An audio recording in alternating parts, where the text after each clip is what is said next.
Kinig ng kita ng Diyos.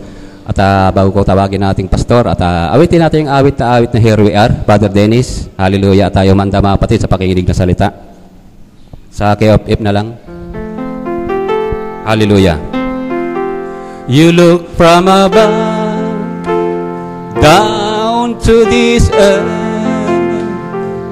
looking for something that will bring you joy. Do you want everything, but from your very own, there's something you want. Till you saw your precious bride, who sent you before the world began. You carried her from unbelief and brought to a golden day. In that day is this day. Hallelujah. Lord, here we are, giving glory and praises to your holy name. We're so thankful for the things that you have done to us, O Lord our God.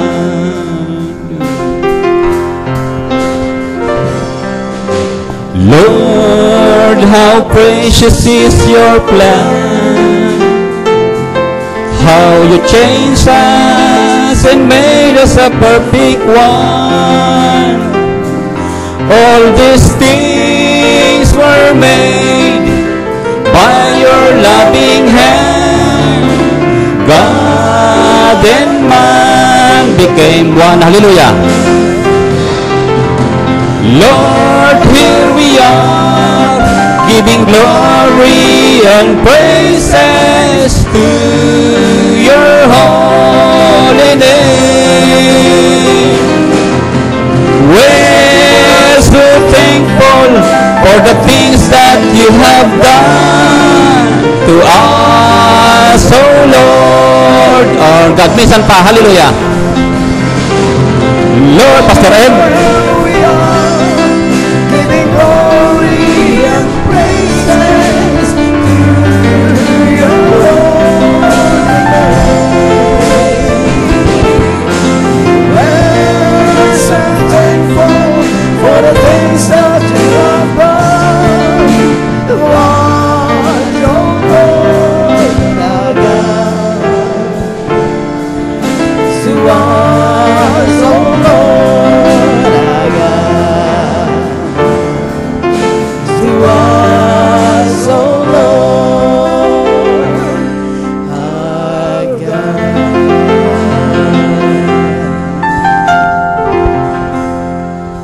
Praise God at tayo manatiling nakatayo. Buksan natin ating mga Bible sa Book of Revelation, chapter 6.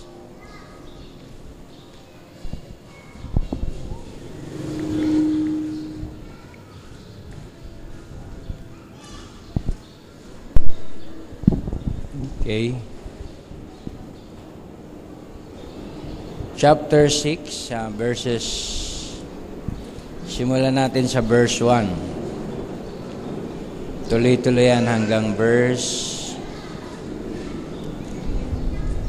10 or verse 8. Okay, verse 1. I saw when the Lamb opened one of the seals, and I heard as it were the noise of thunder. One of the four beasts saying, Come and see. And I saw, and behold, a white horse, and he that sat on him had a bow, and a crown was given unto him. And he went forth conquering and to conquer. And when he had opened the second seal, I heard the second beast say, Come and see. And there went out another horse that was red, and power was given to him that sat thereon to take peace from the earth, and that they should kill one another. And there was given unto him a great sword. And when he had opened the third seal, I heard the third beast say, Come and see. And I beheld, and lo, a black horse, and he that sat on him had a pair of balances in his hand. And I heard a voice in the midst of the four beasts say, A measure of wheat for a penny, and 3 measures of barley for a penny. And see, thou art not the oil and the wine. And when he had opened the fourth seal, I heard the voice of the fourth beast say, Come and see. And I looked, and behold, a pale horse, and his name that sat on him was Death, and hell followed with him. And power was given unto them over the fourth part of the earth, to kill with a sword, and with hunger, and with death, and with the beasts of the earth. Amen. Let's pray. Let's bow our heads. Dakila at mapagpalang Diyos, marami po salamat sa mga salitang ito. Dalangin po namin na kami ay iyong katagpuin, pagpalain minsan pa sa pakikinig at pag-aaral ng iyong mga salita. Gamitin mo po ang iyong alipin, Lord, na maging daluyan ng pagpapala. At ang bawat isa, Panginoon, ay patuloy mong ikwikin at bigyan ng kasiglahan at katatagan sa paglilingkod sa iyo, Panginoon. Take control of this service, Lord. Ikaw ang manguna at mataas. Ito po ang aming dalangin sa iyo. In the name of Jesus Christ we pray. Amen and amen. Tayo po yung makaupo na lahat. Glory to God. Welcome po ang lahat ng mga kapatiran. I think sa mga pagkakataong ito ay wala po siguro tayong kasamang ibang mga isa lang yata na representative ng veteran. Okay, at God bless you, Brother Ruben. At kamusta na lang dyan sa kanila? Baka may mga karamdaman ang mga ilang kapatiran at may mga limitasyon pagdating sa sasakyan. But I believe na ito po ay Family Day ng ating local church at ito po ay araw din ng pasasalamat sa Panginoon. Amen? Dito po natin dinadala lahat ng papuri, pasalamat natin sa ating Panginoon. At welcome ang lahat ng mga hindi natin, bihira natin makasama. Welcome sa gawain. I think pamilya ng Tenedero family, welcome po kayo. At ang mag-ama at ina ng ating mga kapatid na Tenedero Brothers. Amen. Replacement nung apat na na nawala, di ba? At meron ding apat ding mi-replace. Parang mensahe, di ba? Old soul died, new soul born unto you. Kaya purihin ang ating Panginoon na ang Diyos po ang tunay na nakakaalam, di ba? Kung sino ang i-retain niya sa church, kung sino ang magpa-prosper at patuloy na gagamitin niya para sa kanyang kaluwalhatian. Pero mapalad po tayo dahil nananatili po tayo sa atonement. And we believe ang atonement ay ang blood, ang life ni Jesus Christ in word form. Tama, mga kapatid? Sapagkat once na ikaw ay naging reprobate na sa word, naging reprobate na sa truth, wala na po doon, mga kapatid, na manifestation ng tinatawag na dugo. Amen. And we believe na manifestation ng blood in our days ay ang truth, ang life ni Jesus Christ na nasa kanyang nobya ngayon. Amen. You are the light of this world, sabi sa Bible. And you are the salt of this world. Kapag inalis mo ang salt, inalis mo ang light, wala na pong essence, mga kapatid, ang buhay, di ba? Salt, panlasa. Then light, paningin. Kakain ka, wala ka ng panlasa. Wala na pong buhay, di ba? Gusto mong tumingin, wala ka na ring makita. Wala nang saysay. Pero ang bride ay ginawa ng mensahe ng ating Panginoon na light and then salt of the world. Kaya tayo po ay patuloy na magpuri sa Kanya. Hallelujah, na gamitin niya tayo sa kanyang kaluwalhatian. Now, sa ating subject, nais kong i-share itong tinatawag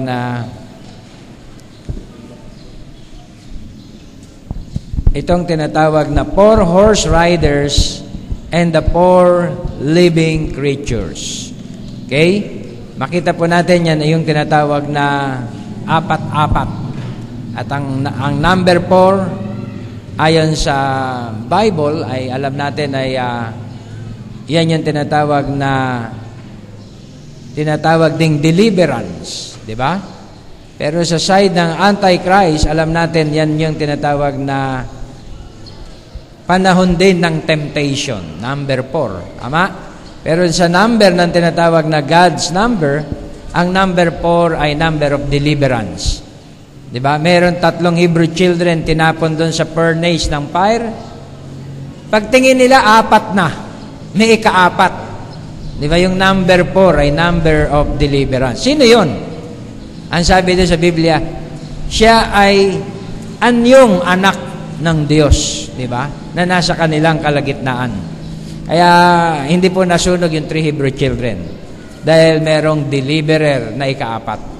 Now, nais kong pagtuunan ng pansin natin itong chapter 6 ng Book of Revelation. Now, and then, the book is a revelation. So, a revelation is something that's made known, something that's been revealed. Now, notice, so you won't forget it. It is closed up until the latter time, see? And the whole mystery of it is closed up until the latter times. And we find that in the scriptures. Ang tinutukoy ay ang Book of Daniel. Daniel, tatakan mo ang libro hanggang sa panahon ng kawakasan. Seal up the book until the time of the ends. Many shall run to and fro, and knowledge shall be increased. Maraming theologians, maraming tinatawag na writer, ang gagawa ng mga books, interpretation. Amen? Pero ang libro ay may selyo. Napakahirap po talaga, mga kapatid, na mag-presume. Diba? Dahil nakasulat sa Biblia, tatakan mo ang libro. So, ang interpretation ng libro ay nakaklose. Diba? At ang mag-i-interpret ay ang ating Panginoon. Until the time of the ends. Nakahula, marami magpapaliwanag. Marami mag-i-interpret. Marami magkukonclude tungkol sa Book of Revelation. But Daniel seal up the book until the time of the end. Di ba? Then pagdating din ng Revelation chapter 5 and chapter 6, ang libro ay nakaklose. Walang makatingin. Walang makasilip sa nilalaman. No one is worthy to open and to loose the 7 seals thereof. Amen? No one is worthy.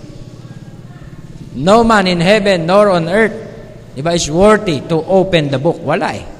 Kaya anong ginawa ni John? Iniyakan niya. Iniyakan niya. Ba't kailangan pa bang iyakan yan? May mga grupo ng mga tao, hindi na natin kailangan yung Book of Revelation. Sapat na sa atin ang tinatawag na 4 gospel. Wala naman yung kaugnayan sa ating kaligtasan. But listen, kung ito'y walang kaugnayan, bakit iniyakan ni John? Di ba? And I wept much. Sobrang pagkakaiyak niya. Dahil sinabi sa kanya ng Panginoon, no one found worthy, di ba, to open the seals thereof. Iniyakan niya sapagkat ito po ay may kaugnayan sa tinatawag na Book of Redemption. Ang plan of redemption ay nandoon sa 7 seals. Iniyakan na maigi ni John sapagkat ang libro ay nakapinid. Sabi nga ng ating kapatid, diba, na kung hindi mabubuksan ang selyo, babalik lahat sa kawalan. Everything ay magiging chaos. Wala eh. Bakit naging chaos? Walang right interpretation, walang tinatawag na common ground, walang tinatawag na, ang tawag dito, walang tinatawag na final say ang mangyayari, mga kapatid. Lahat ng comments, andyan lang. At sa dami-dami mga comments, walang lilitaw doon na inspired. Kasi walang tinatawag na vindication na ang 7 seals ay nabuksan.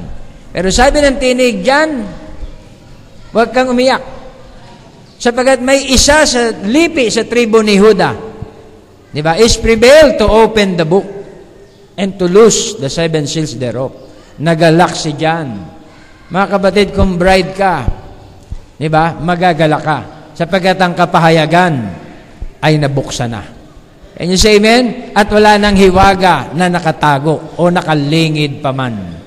O kung may mga grupo na magsasabing, hiwaga yan. Walang nakakaalam yan. Bago pa itatagan sanlibutan. Sabi ng Colossians chapter 1 verse 26, ang hiwaga ng Diyos ay nahayag na natago sa mga kapanahunan, ngunit ngayon ay nahayag na sa kapanahunan ng mga banal. Can you say amen? And then Romans 1:20, ang buong hiwaga ng Diyos ay nahayag, maging ang kanyang walang hanggang pagka-Diyos, upang ang mga tao ay wala nang maidahilan. Kaya wala nang reasoning, mga kapatid, in these last days. Kaya makita natin, itinuloy yung kwento, merong isang bumaba, Revelation 10, mighty angel. Diba? At ang mighty angel ay merong rainbow sa kanyang head. Nagre-represent ng angel of the covenant. Diba? Alam natin yung angel sa Revelation chapter 1 na pinakita ron, yung form ng angel bumaba sa Revelation 10 and cried with a loud voice as when a lion roareth. Then 7 thunders uttered their voices. At si John ay scribe, and I was about to write. Susulat ni John. Diba? Seal up those things. Diba? Sabi kay John, na sinalita ng 7 kulog and write them not. Ang 7 seals nasulat Pero ang 7 thunders, hindi nasulat. Yun ang difference ng 7 thunders at ng 7 seals. Can you say amen? Pero itong tinatawag na 7 thunders ay talagang hindi pinasulat. Pero sinabi doon sa bandang baba, panahon na hindi na magluluwat sa mga tinig ng ikapitong anghel, kapag siya'y nagpasimulang umihip, the word sound means to preach or to blast the mystery of God shall be finished. Ang hiwaga ng Diyos ay mahayag. Kaya makita po natin, yung buong hiwaga ng Diyos ay nahayag. Kailan nang ipangaral ito, mga kapatid, at i-share sa atin? Kaya yung 7th angel na laging tinatawag na nagsasabi kay John, John, come and see.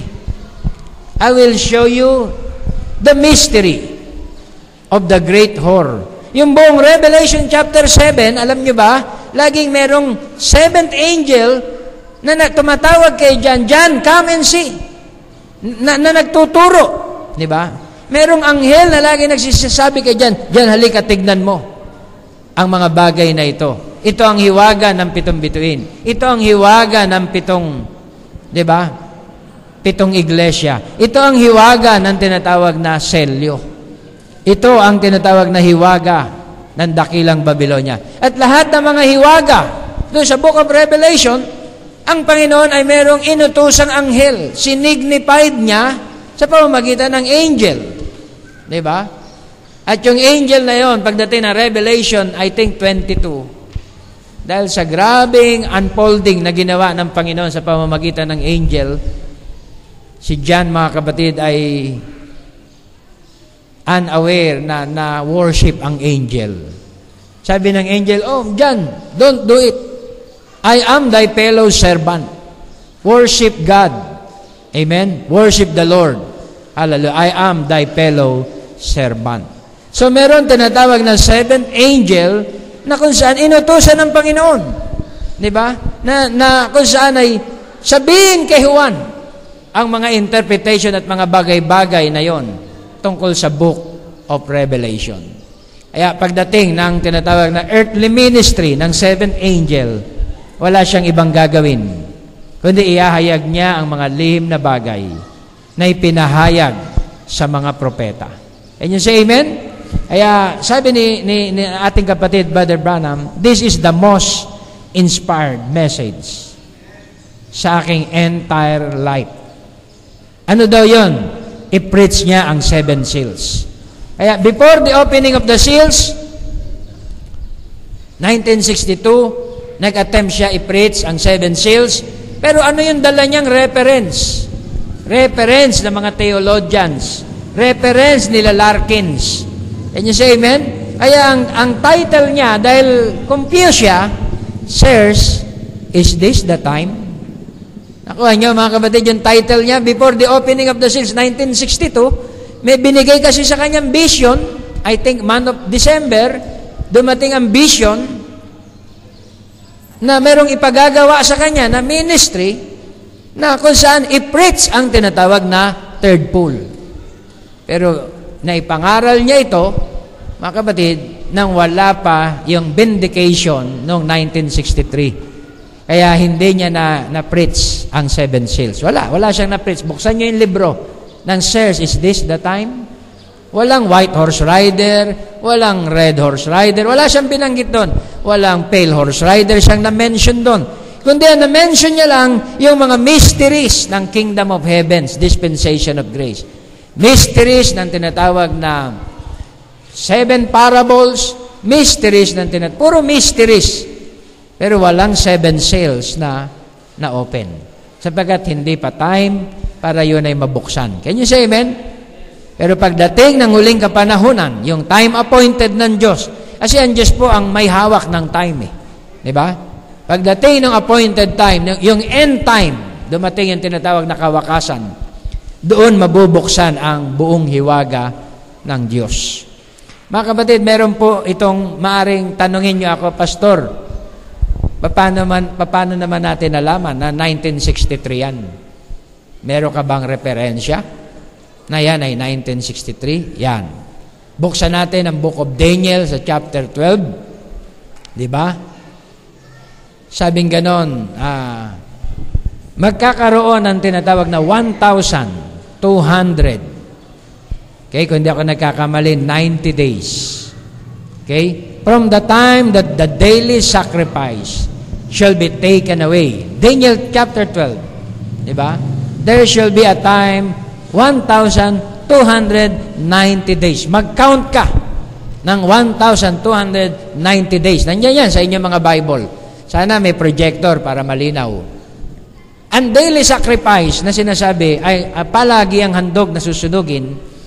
Okay? Makita po natin, ito yung handog ng Israel sa kanilang templo. Tama? And the abomination, sabi ganon, that make desolate set up, mag-count ka ng 1,290 days. So, merong dalawang abomination na makikita natin sa Bible.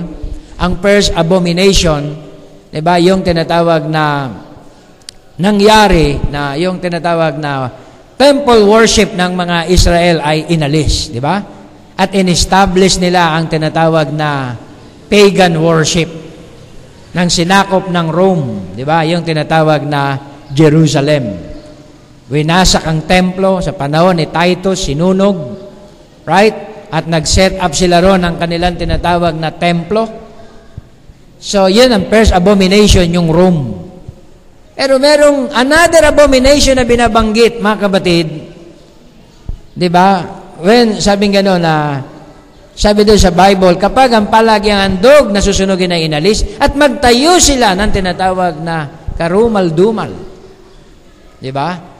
Sa Diyos po, mga kapatid, pag inalis mo yung temple worship nila, ni-replace mo ng ibang form of worship, ay abomination. 673 AD po. Itinayo ang Mosque of Omar doon sa tinatawag na Holy Land. At sa Bible, yun ay abomination.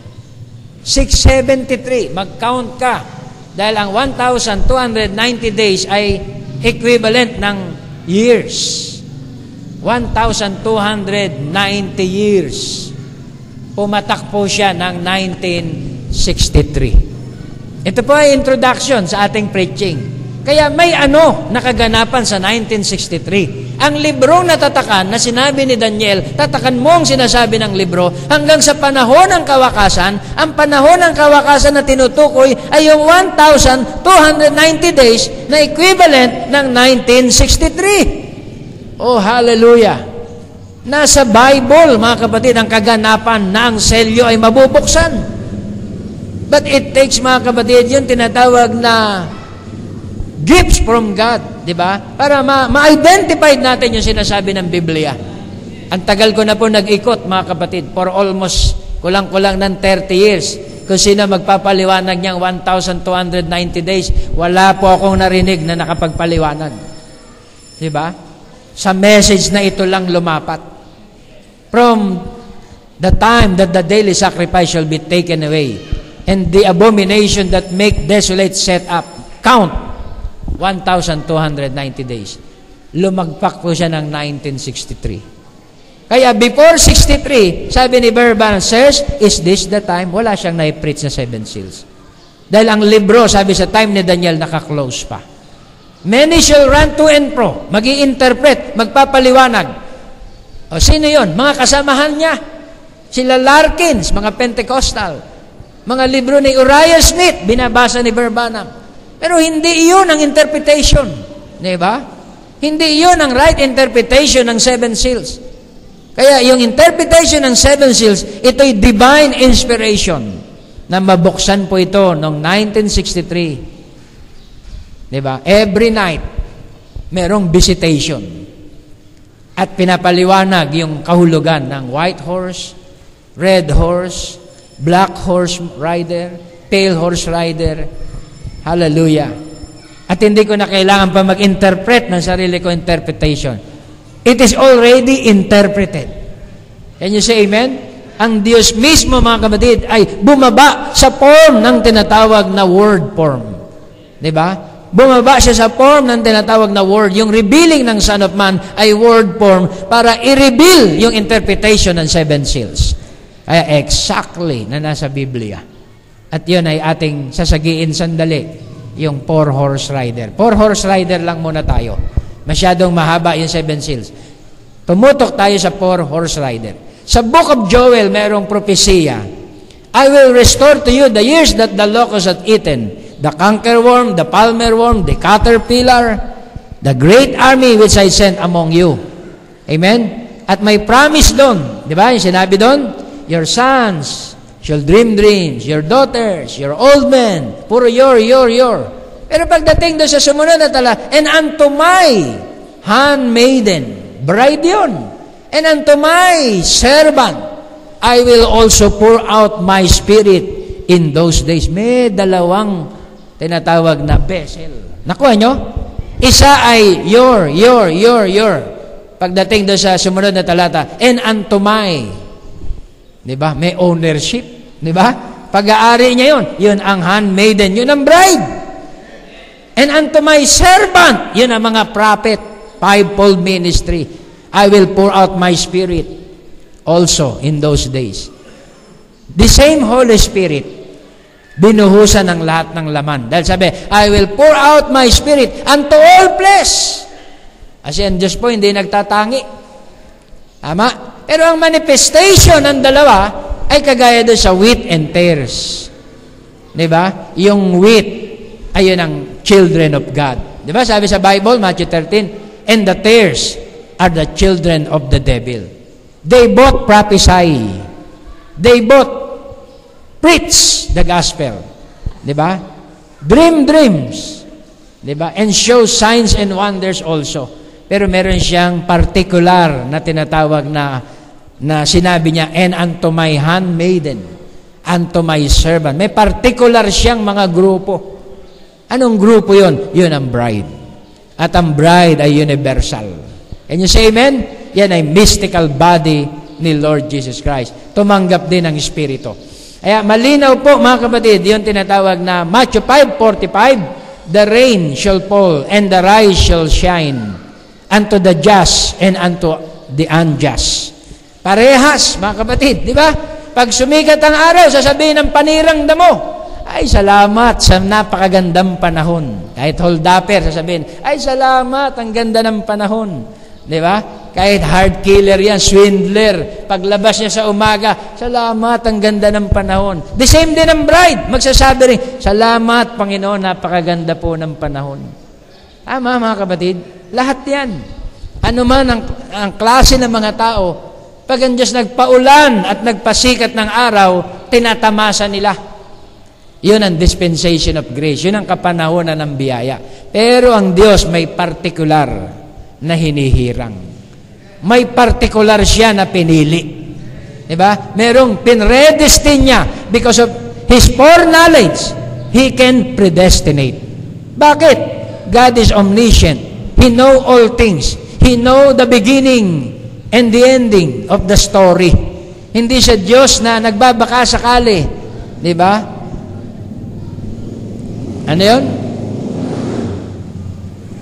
Ito na nga o hindi pa? Ito na nga o hindi pa? Hindi po ganun ang Diyos. Ang Diyos ay merong omniscient. He know all things. Mula sa simula hanggang sa dulo. Kaya dahil sa kanyang foreknowledge, He can predestinate. Nakuha nyo, mga kapatid, kung saan nakasalig ang katuruan ng predestination? Dahil nakilala ng Diyos tayo ng una pa. Nakita ng Diyos na dyan ka uupo. Nakita ng Diyos na dyan ka po posisyon. Amen? Di ba? Sinabi niya kay Nathaniel, bago ka pa, nasa silong ka pa lang ng puno, nakilala na kita, bago ka pa sumama dyan. Di ba? Ang Diyos, mga kapatid, pitos ka pa lang, o wala ka pa. Di ba? Nakilala ka na niya ng una pa. Ganon kabigat, mga kapatid, ang foreknowledge. Kaya merong pagtatalaga. Kaya may piniling, may hinirang na tinatawag na sisidlan. May hinirang na tinatawag na iglesia. At yun po ang bride. Can you say amen? Hallelujah. At sa kanila, inihayag, mga kapatid, ang mga lihim at ang mga hiwagang ito. So may ministeryo po tayo. Hindi po natin ito pwedeng sarilihin. Dahil sa Revelation 10:8-11 sabi, you must prophesy again before many tongues, nations, and people. So may tungkulin ng bride na muling ipropesiya ang mga salita ng ating Panginoon. Hallelujah. Kaya ito po ang ating ginagawa in these last days. We are prophesying. Diba? Nanguhula tayong mga muli. Pastor, ano ba naman yung mga sinasabi nyo? Hindi pa naman dumadating That is prophesying. Can you say amen? Yung Word of God na tinatawag na things that are to be, ay inireveal na ng Diyos sa bride. Kaya habang ito'y pinapangaral, ang tawag po dyan ay prophesying. Hallelujah. Ang mga kaganapan, ang mga magaganap, ay hindi inilihim ng nobyo sa nobya. Kung may iniibig ka, ililihim mo ba sa iyong iniibig ang nilalaman ng iyong puso? No, sir. Ito'y iyong ihahayag. Ganon din ang pag-ibig ni Kristo sa nobya. Wala siyang inilihim sa nobya. Ang lahat ng mga lihim niya, sinabi niya sa nobya. Ganon din ang pag-ibig ng Diyos kay Abraham. Wala siyang nilihim kay Abraham. Abraham, dumalab ako kasi ikaw ay malapit sa akin. At hindi ko hayaang hindi mo to malaman. Ano po yun, Panginoon? Dahil ang Panginoon nasa form ng flesh. Tama? At si Abraham ay worshiper sa Diyos, na-discern niya, yung kaharap niya, walang ibang Panginoon. Sabi niya, my Lord, tinawag niya Elohim. Pero nagpaalam yung dalawa. Tama? Pumunta ng Sodom and Gomorrah. Alam mo ba, Abraham, naparito ako sa iyo para sabihin ang mga bagay na mangyayari. Ano po yun, Panginoon? Ang Sodoma at Gomorrah ay gugunawin ko. Oh Lord, sabi niya, nandun ang aking tiyuhin. May tiyuhin ako ron Andun ang aking mga loved ones. Lord, kung meron pong 50, gugunawin mo pa ba? Ay hindi, marami ang 50. Bumaba ang tawaran hanggang sa 10. Dahil sa 10, hindi ko gugunawin. Ang pamilya ni Abraham doon, tatatlo lang. Pang-apat, si Mrs. Lot, na naging haliging asin. Tama, mga kapatid? Kaya alam na ni Abraham. Alam natin, meron tinatawag na judgment. Alam natin na meron tinatawag na 4 na mga ngabayo. Alam natin, merong plague na darating sa mundo. Alam natin, sapagkat tayo ay tipo ni Abraham. Pero si Abraham, habang natutulog, tinanghali pa nga ng gising Ang nakita niya sa Sodom at Gomorrah, usok na lang. Ama, mga kapatid, dahil hating gabi, pinuksa Hating gabi, pinuksa. Pero nakatakbo si Lot at ang kanyang 2 anak. Dahil winarningan ng 2 angels. Ama? Oh, glory to God. Hallelujah. Kaya yung ating mga nominal loved ones, friends, Christian friends, mga kapatid, gahibla na sila'y nakatakas sa kahatulan. Tama, mga kapatid? Merong other group of Christians na wala dito, pero ililigtas din sila ng Diyos. Kaya lang, napakalapit po, mga kapatid, sa peligro. And you say, amen, di rin mo tumatakbo. Nahagip pa si Mrs. Lot. Kasi ang heart niya, nasa Sodom and Gomorrah. Naalala niya yung mga worldly things, yung mga bagay-bagay, yung mga happiness niya, amiga niya na nandun, lumingon eh. Naalala niya pa yung mga lamesa doon, yung mga madyungan, mga ballroom dancing. Naalala niya yung happiness niya sa Sodom and Gomorrah. Pero sabi ng angel, walang lilingon. Ang mata ay doon sa tinatawag na harap. Habang tumatakbo si Mrs. Lot, yung aking mga diamante, yung aking mga ginto. Sabi ng Biblia, kung nasan naroon ang iyong kayamanan, nandoon, nakatuon ang inyong mga puso. Can you say amen? Pero sa mga taong between life and death na, kailangan makaligtas, isa na lang ang titignan niya, walang iba ang kaligtasan ng ating Panginoon. May mga Christian friends tayo na maliligtas din, buhat sa ibang mga denomination. They are nominal Christians. Amen? Na kung saan ay hindi natatakan ng mark of the beast. Di ba naalala niyo yung message natin sa 5 different covenant? 5 different covenants na merong 5 covenante. Ang number 1 covenant ay ang bride covenant. Hindi titikim ng tribulation at kahirapan, ira-rapture. Then the second covenant ay yung tinatawag na foolish virgin, mga nominal Christians na maliligtas din sa time ng white throne judgment. But they will miss the rapture. Because rapture is a revelation. Can you say amen? Type ni Elisha. Humaba yung ating introduction. Type ni Elisha, mga kapatid. Sabi ng mga grupo na nasa Gilgal, Elisha, alam mo ba na malapit na ang rapture ni Elijah? Oo. Kaya nga hindi na ako humiwalay. Pero how about you? Sa loob-loob ni Elijah, bakit hindi kayo sumasama? Di ba?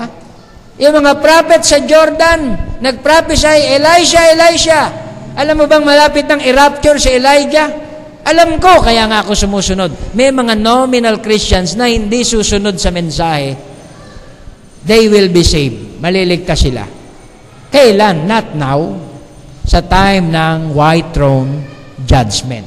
Can you say amen? Pipiliin yung like a sheep, ilalagay sa right hand. Yung goats, ilalagay sa left. Yung ilagay sa left, itatapon sa tinatawag na lake of fire. Pero ang kagandahan sa panahon na ito, ni-reveal na ng Diyos kung sino yung bride. Ni-reveal na yung mensahe ng bride. Di ba? May particular, mga kapatid, nakasuotan ng bride. Eh, hindi mo pwedeng sabihin, Panginoon, ito na lang ang isusuot ko. Ito ang gusto ko. Hindi pwede. May dala ako sa iyong kasuotan. Lord, baka hindi magkasya, isuot mo. Yan ay kakasya.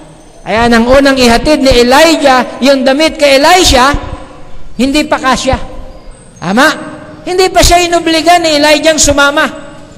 Pero nung dumating ang tinatawag na appointed time, hinagis ang balabal kay Elisha, sinuot ni Elisha. Huy, sakto. Sakto.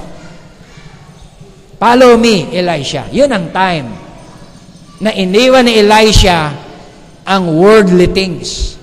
Diba? Ang hanap buhay, lahat ng mga bagay na pinagkaabalahan niya, iniwan niya. Sumunod siya kay Elijah. Sapat yun ang appointed time, hanggang rapture, mga kapatid. Kaya tayo, merong partikular na kasuotan. Tinuturuan tayo ng Diyos, magbihis ng kasuotan ng bride. At ang kasuotan ng bride ay ang righteousness of the saints. Walang iba, yun ang Word of God. Sa tingin mo, hindi kakasya. Pero pag sinuot mo, kakasya yan. Dahil ikaw ay nobya. Ang nobya ay adjustable. Pastor, Lord, masikip po eh. Medyo chubby ako. Isuot mo lang. And you say amen? Dahil yan ay magpipit sa'yo. Then, Miraculously, nung umupo ka at nakinig ka ng mensahe, parang nauuhaw ako sa mensahe. Parang nagkakaroon ako ng tinatawag na pananabik sa mensahe. Para bang hindi iba sa akin na mensahe. Yun ang reason. Ang Diyos merong message sa'yo. Meron siyang particular na damit pang kasal na ibinibigay sa bawat nobya. Okay, now, so, balik tayo doon sa ating 4-horse rider. Diba? Merong mga grupo na binigyan din sila ng tinatawag na Holy Spirit. Pero walang naganap na tinatawag na change. Dahil ang Holy Spirit hanggang flesh, hanggang spirit realm lang, hindi bumaba sa soul. So, ang nangyari sa bride, ang Holy Spirit bumaba hanggang sa soul, hanggang i-change ang soul, hanggang mamatay ang ating lumang pagkatao. Naganap ang tunay na pagbabago. Amen. Naganap ang new creation sa atin. Kaya nga, dito, sa unang mga ngabayo, makikita natin, hallelujah, isang puting kabayo. Sa verse 2, and when he had opened, sa verse 1, and I saw, and behold, a white horse, and he that sat on him had a bow, and a crown was given unto him, and went forth conquering, and to conquer. Mga kapatid, ang early stage ng tinatawag na Nicolaitanism ay binigyan ng tinatawag na authority para makakonquer. Diba? Nakadaya siya. Diba? He went forth conquering and to conquer. So ang white horse rider, mga kapatid, ito po yung tinatawag na sinasabi, warning ni Jesus Christ sa Matthew chapter 7 verse 15, beware of wolves in sheep clothing. Pag sheep clothing, puti. Tama, mga kapatid? Disimulado, nakaputi eh. Diba? Pag sumakay sa taxi, diba? Nakaputi, nakabarong, malinis tignan, tiyak, pasasakayin mo eh. Pero yung 45, nandito. Diba? Pagdating doon sa madilim, ibaba mo, akin na lahat ng boundary. Pambira, akala ko, puti, mabait, yung pala, hold-upper. So the same din, mga kapatid, sa spiritual na kalagayan, itong mga mandaraya ay nasa tinatawag na kasuotan ng sheep. Pero inside, deep inside, sila ay wolves. Eh sabi nga ni Senador, di ba pastor, ang madaya ngayon, ang pinakamatinding pandaraya, nakausap ko one time, yung sinasabi ng Bible na sheep, wolves in sheep clothing. Kako, tama ka, Senador. Buti pa si Senador, may revelation. Di ba? Alam niya, mga kapatid, na ang deception ay pagpapanggap ng puti. Pagpapanggap ng tinatawag na parang pure, malinis. Kaya itong white horse rider, nasa puting kabayo. Horse means power, authority. Kaya yung tinatawag na early church, naging unaware na ang Nicolaitanism nag-creep sa church. Kaya sabi ni Paul, mag-ingat kayo sa aking pag-alis. Dahil manggagaling din mula sa inyo. Diba? Ang magdadala ng disipulo sa kanilang likuran. Amen. At hahatiin ang iglesia. Diba? Nag-warning si Paul. At sa 2 Thessalonians, sabi niya, ang hiwaga ng tinatawag na katampalasanan ay gumagawa na. Diba? Hanggang sa alisin ang pumipigil sa kanya. 2 Thessalonians, yung man of sin, binabanggit na ni ang tawag dito, ni Paul. Kaya ang Ephesian church age at ang Smyrna, nag-creep yung tinatawag na white horse rider. Ang white horse rider, mga kapatid, ay deception ng kaaway. Pagdating sa tinatawag na false word, false message. Okay? Now, tingnan natin. Basa ako na isang quotes.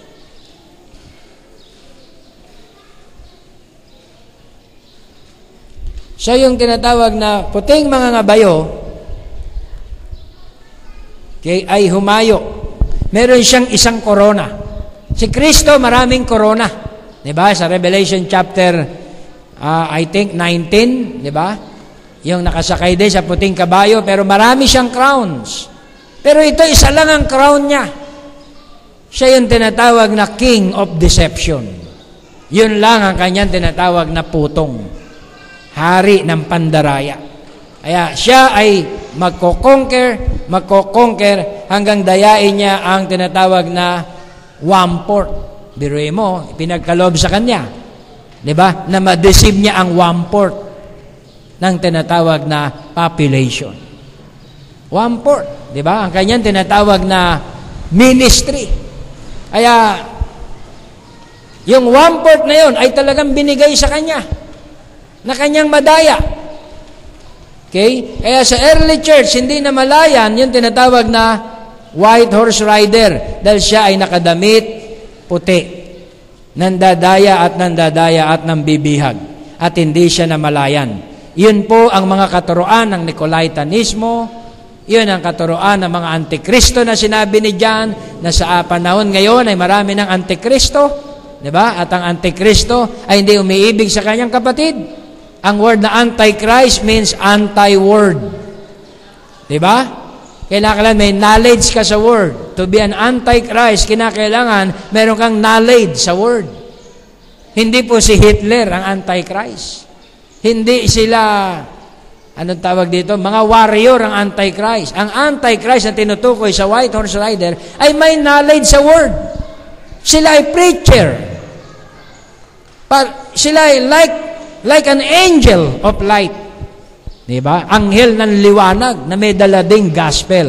Pero what kind of gospel? Paul's gospel. Galatians chapter 1 verse 8, gayamat kami o isang anghel, ang mangaral sa inyo ng iba sa amin ng naipangaral, ay inyo silang itakwil. Kaya ganon, mga kapatid, ka-aware masyado ang early church. Binantayan nila ang unang iglesia, pero nasa hula na makakapenetrate ang Paul's church. Hanggang dumating ang 325 AD. Pinulong ni Constantine, di ba? Ang mga Christians, fellow pastors, workers. At yun ay tinawag na Nicene Council. In-establish niya doon ang doctrine ng tinatawag na Father, Son, Holy Ghost as person. God the Father, God the Son, God the Holy Spirit. Triads of God. But in the beginning, hindi iyon ang turo ng early apostolic age. Di ba? The Roman Catholic Church admit they changed the baptismal formula from the name of the Lord Jesus Christ to the titles Father, Son, Holy Ghost in 2nd century. Catholic Cyclopedia Britannica, Encyclopedia 365, andyan po ang dokumento, inamin nila. Binago nila. Pinalitan nila ang formula. And that formula, mga kapatid, ay may kaugnayan sa kaligtasan. Can you say amen? Kaya sa early days pa lang, ang kaligtasan nawala na. Dahil binago na ang formula ng pagsisisi. Ang water baptism in the name of the Lord Jesus Christ, hindi na po napapractice. Pagsampa ng tinatawag na 180 AD, sa panahon ni Irenaeus, meron pa rin. They baptized, sabi sa history, yung grupo ni Saint Irenaeus, 100 AD, 160 AD, they baptized in the name of the Lord Jesus Christ by immersion. Pero pagpasok, mga kapatid, ng 300 AD, diba? Ano po nangyari? Nabura na ang alaala ng mga original apostolic doctrine. Diba? Na-conquer na ng whore ang buong tinatawag na mundo. Sa book ng Matthew chapter 13, the kingdom of heaven is like unto a meal. Diba? Na dinivide ng isang babae into 3. Diba? At pinamigay at pinakain sa marami. Ano po? Sino pong babae yun? Yung whore ay yung kaganapan ng 325 AD. Yun ang RC. Hindi RC Cola. RC Church. Can you say amen? Na-penetrate nila ang buong mundo. Tinawag silang dominating female. Kaya nga na-adapt ng mga Protestant, Baptist, Evangelical, Nazarene na baptism, even Pentecostal, they baptize sa titles na Father, Son, Holy Ghost. 3. Diba? Saan galing ang formula ng 3? Bumalik tayo sa history. yung Babylonian triads of God. Diba? Si Nimrod, diba? Si Semiramis, diba? Nandyan yan yung mother and son and father worship. No, na-adapt yan, mga kapatid, ng RC. Kaya meron silang tinatawag na Sagrada. Alam niyan? Pamilya. Galing yon sa tinatawag na Babylon.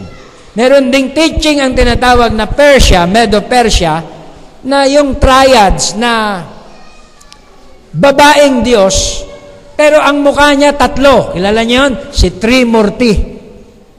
Siya ay God of wind, God of air, God of fire, and God of water. Kung di ako nagkamali, tatlong faces niya. Pero isa lang siyang persona. Yun ang na-adapt, mga kapatid, ng Hor.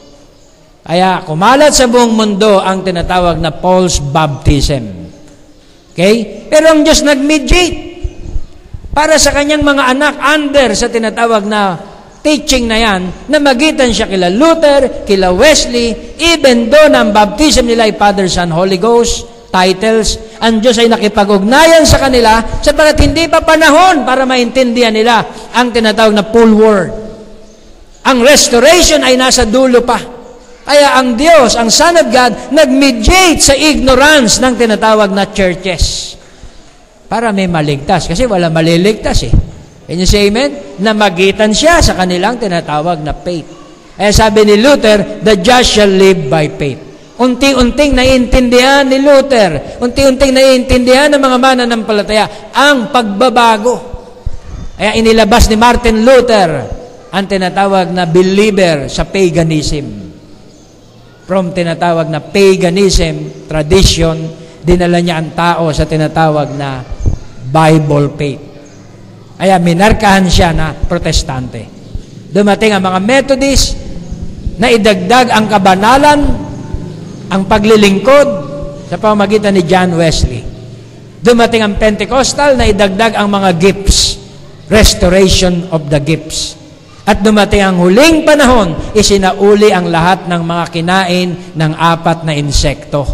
Diba? At ang 4 na insekto, sa Book of Revelation, hindi na siya insekto. Okay? Masaol pa sa insekto sapagkat siya ay mangangabayo na. Alam mo ba yung 4 horseman na yon, horsemen, iisa lang na tinatawag na aktor yun.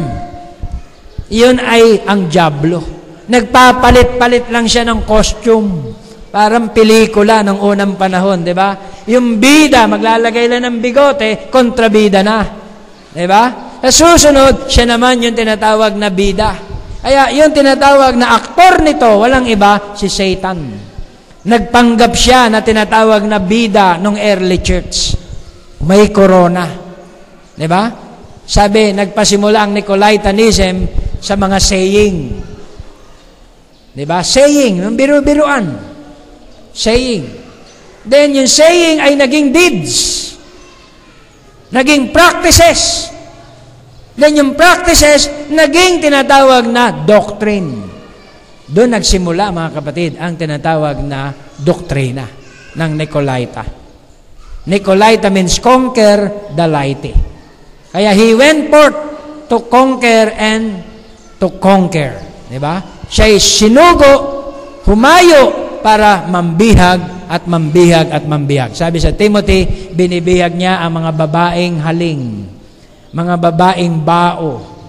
Diba? Ang ibig po sabihin, mga mananampalataya din, kaya lang sila ay tinatawag na walang husband. Separated kay Christ. Diba? Kaya barren, bao, baog, walang binhi, walang buhay. Hindi sila united sa kanyang husband. Ang pinupunteriya ng false prophet, mga babaeng haling, lito sa pananampalataya. Diba? Mga tinatawag na mga relihiyoso rin, pero hindi alam kung ano ang truth. Confused. Nakuha nyo? Kaya yun ang kanyang binibihag at dinadaya. But praise be to God, merong nobya, may bride na hindi madadaya. Dahil makikilala niya ang kanyang husband, ang kanyang true husband. So, lumipat yung puting mga ngabayo sa red. Amen? So, red, Sinabi rito,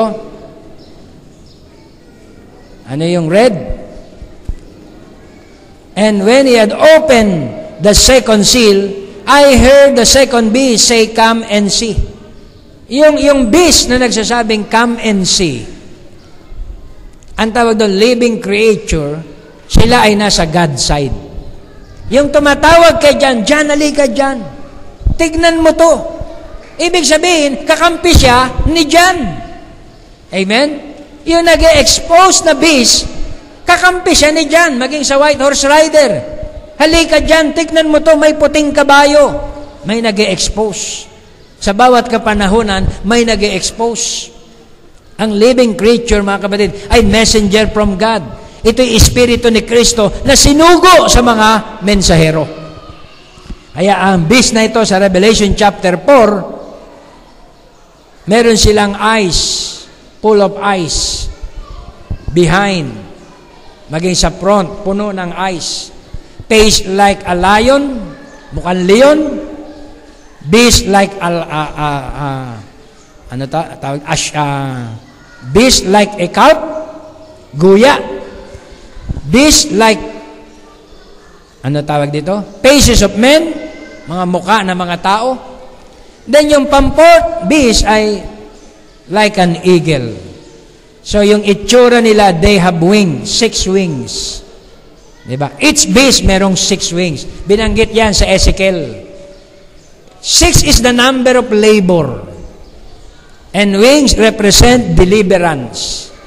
Kaya yung cherubim na yan, na 4 na cherubim, na nagbabantay sa loob ng 2,000 taon, mula sa time nila Paul hanggang sa huling panahon na to, merong 4 na espiritu ng cherubim na nagbabantay. Di ba?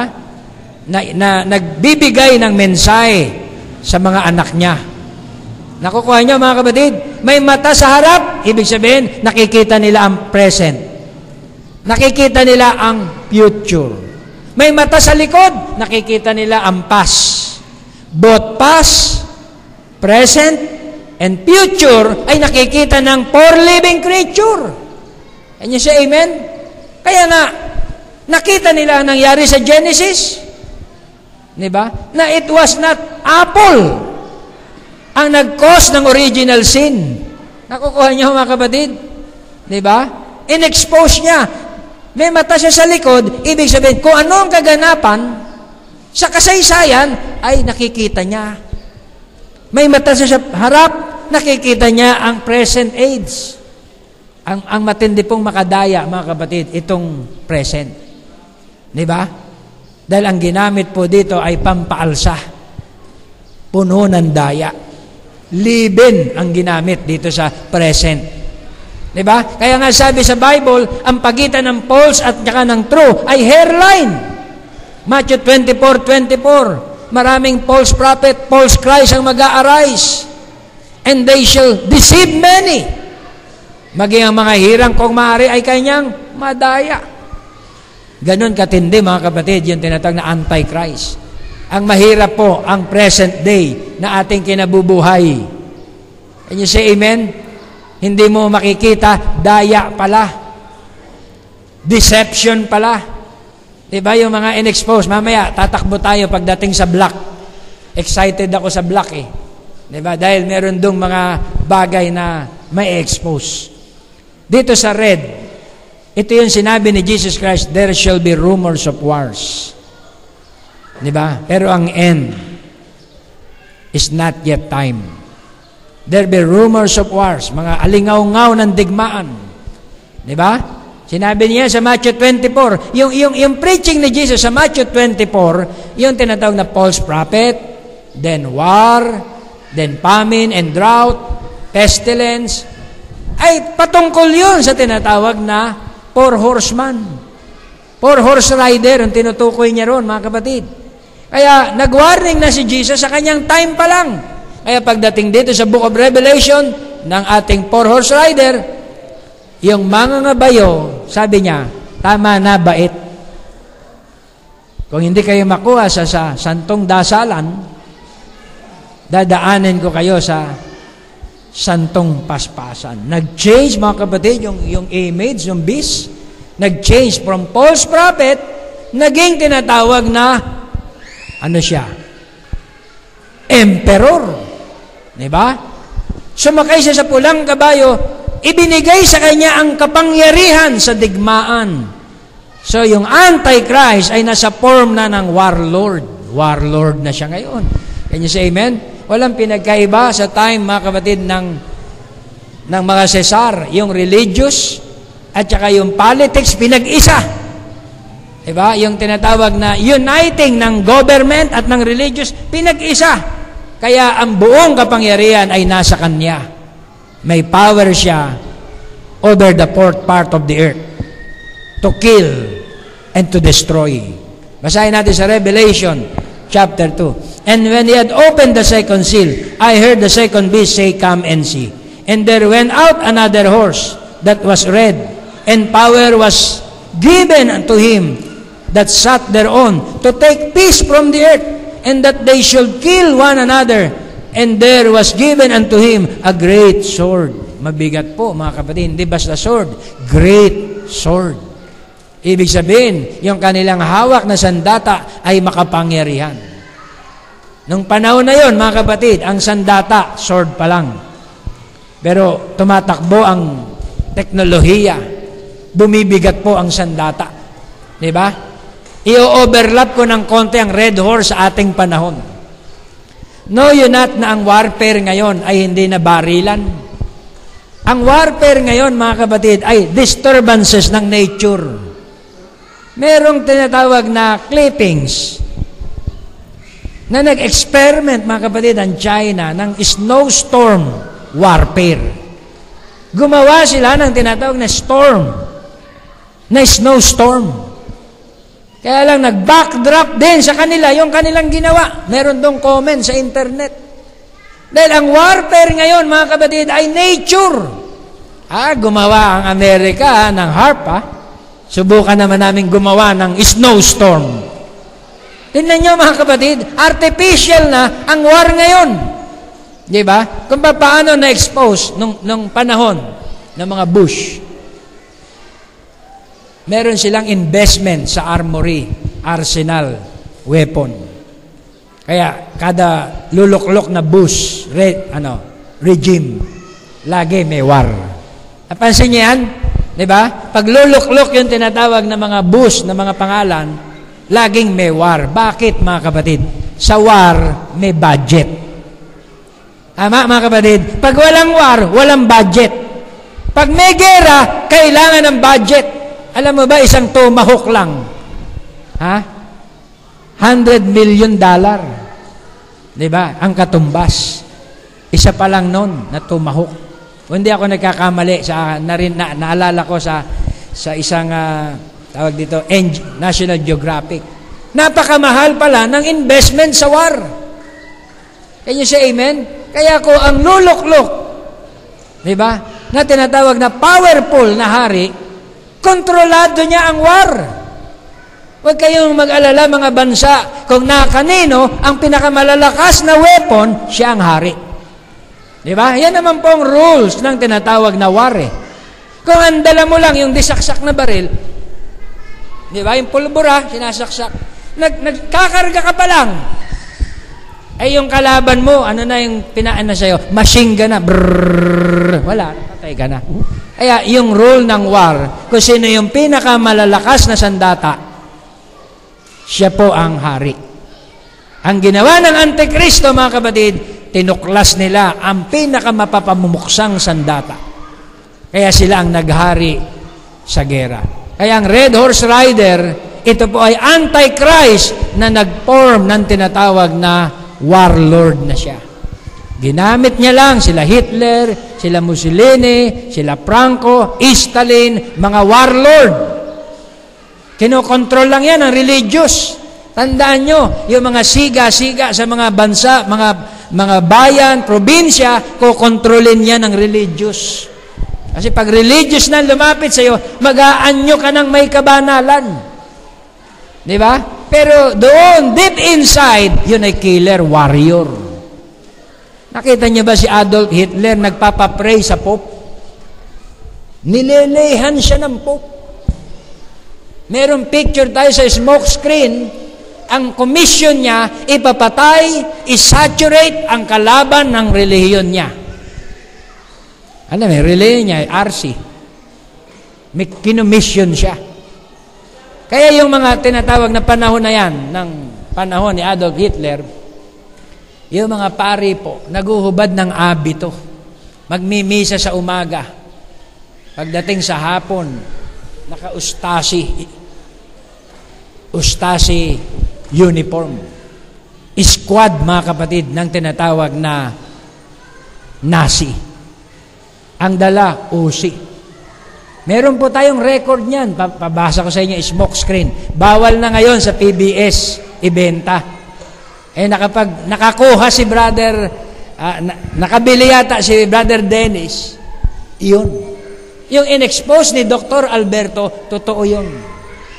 Ang mga warlord ng bawat bansa, kinomisyon ng tinatawag na Vatican, ng BIS. Kaya, di ba? Maging yung tinatawag na si Muhammad, di ba? Sino yung napangasawa niya? Di ba? Catholic yun. Diba? Kaya inutusan si Muhammad, i-conquer mo ang Muslim country. Pero ang right mo, ibigay mo sa BIS. Kaya may BIS talaga. Diba?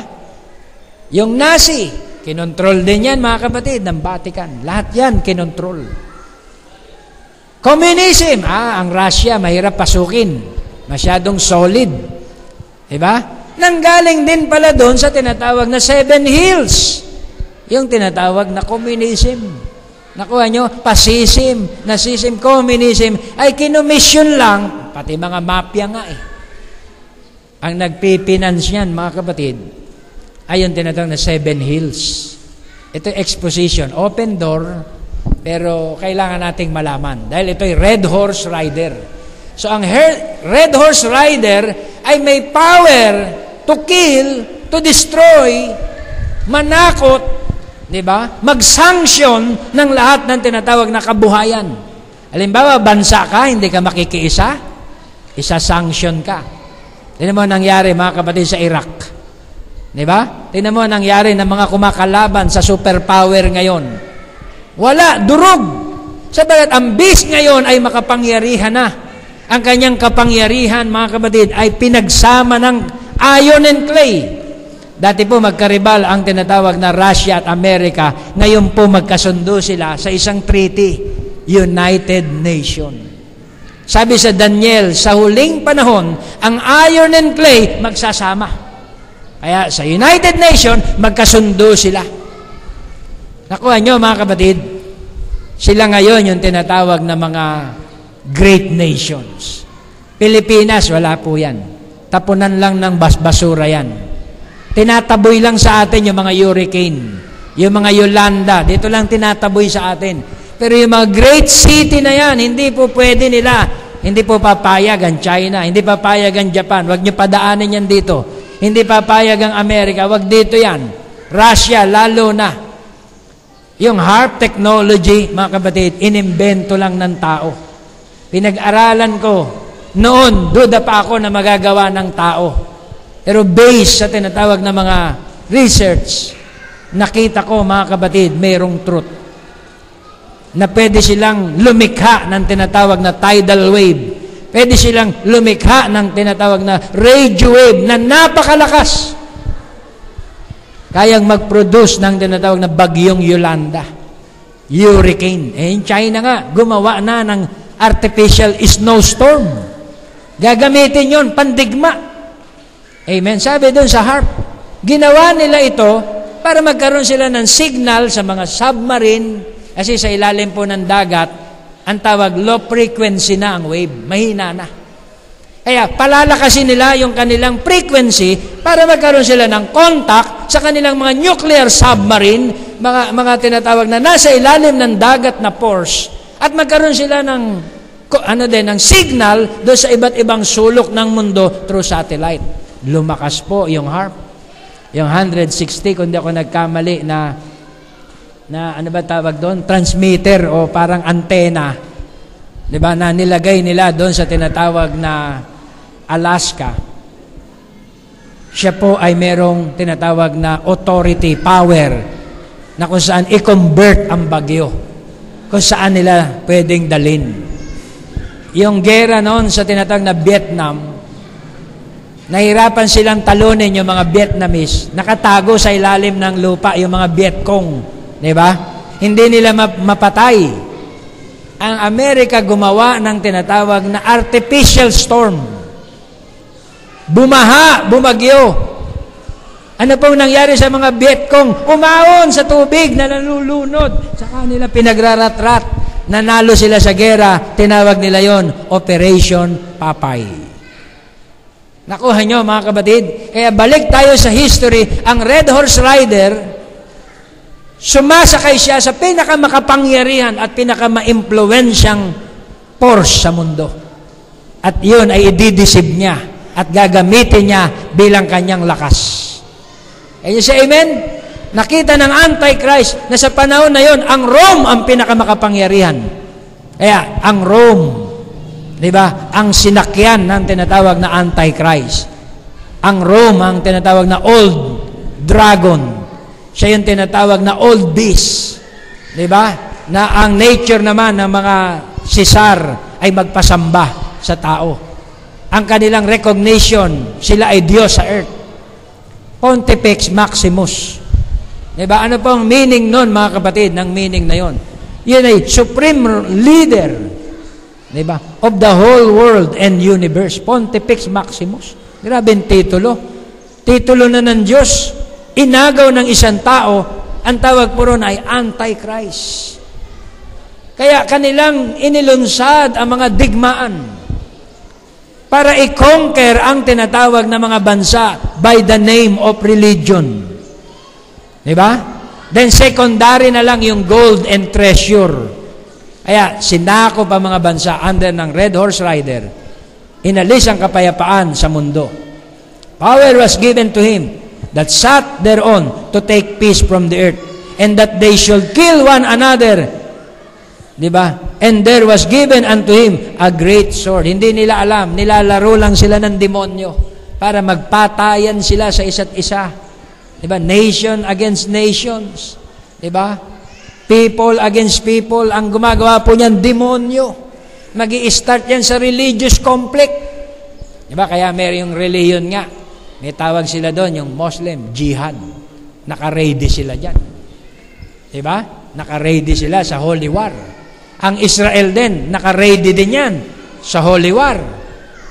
Can you say amen? Ang ibang mga religious group, naka-ready rin. Yung INC, naka-ready rin sila dyan. Ang bride, naka-ready ba? Naka-ready din tayo sa spiritual warfare. Merong spiritual warfare na nagaganap ngayon. Amen, hallelujah. Yan po yung tinatawag na spiritual understanding versus sa tinatawag na false understanding. Eh pag binigyan ka ng Diyos ng revelation, magagapi mo ang kaaway. You can prevail the gates of hell pag meron kang revelation. So, in short, pagdating po sa dulo, yung Red Horse Rider, nakialam na sa mga klima. Nagkaroon na sila ng air superiority. May control na sila sa outer space. Diba? Hindi na kontentong sakupin ang mundo, gusto ngayon nilang sakupin yung kataasan. May isang astronaut nag-testify Hindi pa kayo nasiyahan, sabi sa kanya ng tinig, naglakbay siya sa outer space Nasakupin ang buong mundo, pati ang kalawakan, gusto nyo pang sakupin? Tinig Na born again yata yung astronaut na yun Diba? Narinig niya yung tinig sa outer space. Binabalaan sila, na-explore niya na ang buong mundo. Pati kalawakan, gusto niyo pang sakupin. Hallelujah, oh glory to God. Ito na ay end time. Yung Red Horse Rider, lahat ng tinatawag na power dito sa earth, kontrolado niya. Political power, religious power. Diba? Kaya sa dulo, pag sinilip natin, yung Ecumenical Council of Churches, Yun po ang image of the beast ngayon. Nagsasalita ang dragon through the mouth of the Ecumenical Church, Council of Churches. Yung Confederation of Churches, lalakas ang kapangyarihan niyan. Magsasalita siyang kagaya ng dragon. Ang headquarters niya nandun sa 13 colonies, 13 states. Amen. At alam nyo, sa Revelation 13, doon nag-arise ang tinatawag na Amerika. Nag-start siya like a ram. Nag-speak siya as a lamb, maamo. Can you say amen? Pero siya ay number 13. Nag-start ang United States sa 13 colonies. 13 states.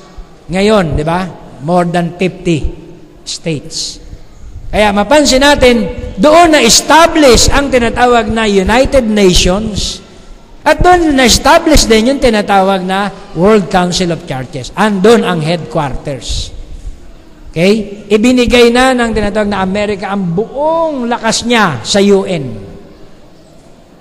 Ang UN na ang kanyang tinatawag na strike force. Pansin nyo, mga kapatid? Kaya pag kinalaban mo ang 13 colonies, ang kalaban mo, UN. Napansin niyo yan, mga kapatid? Dudurugin ka ng tinatawag na United Nations. Ngayon, ang beast, ang Antichrist, mga kapatid, kumikilos ngayon kung sino ang superpowers. Kung sino ang superpowers, doon siya, mga kapatid, magte-take side. Amen. Hallelujah. Kaya, grabe po, mga kapatid, yung secret, di ba? Namangha ako nang matuklasan ko na yan palang mga superpowers, mga kapatid, inanak lang yan ng Vatican. Kinumisyon para magkaroon sila ng power over the nations, over the people. Nazi, Masonry, Illuminati, Mafia, lahat pala yan, mga kapatid. Pati drug syndicate, pinipinance, mga kapatid, ng World Council of Churches. Pati mga tinatawag nating mga rebel group, World Council of Churches ang nagpipinance para wasakin ang mga nations. Mag-create ng war. Grabe po, mga kapatid. Yung Committee 300. Nabasa ko ron, mga kapatid, na ang gusto nila 300 lang na mamamayan ang tumira dito sa mundo. Yung rest, ang tawag nila useless eaters.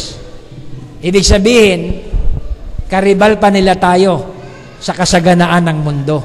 Kaya ang ginawa nila, mga kapatid, ay yung kayamanan nila, ininvest nila sa tinatawag na mga para war, puksain ng mga tao, mag-imbento ng mga sakit, mga evil scientists, mag-imbento ng mga sakit para maraming mamatay na mga tao.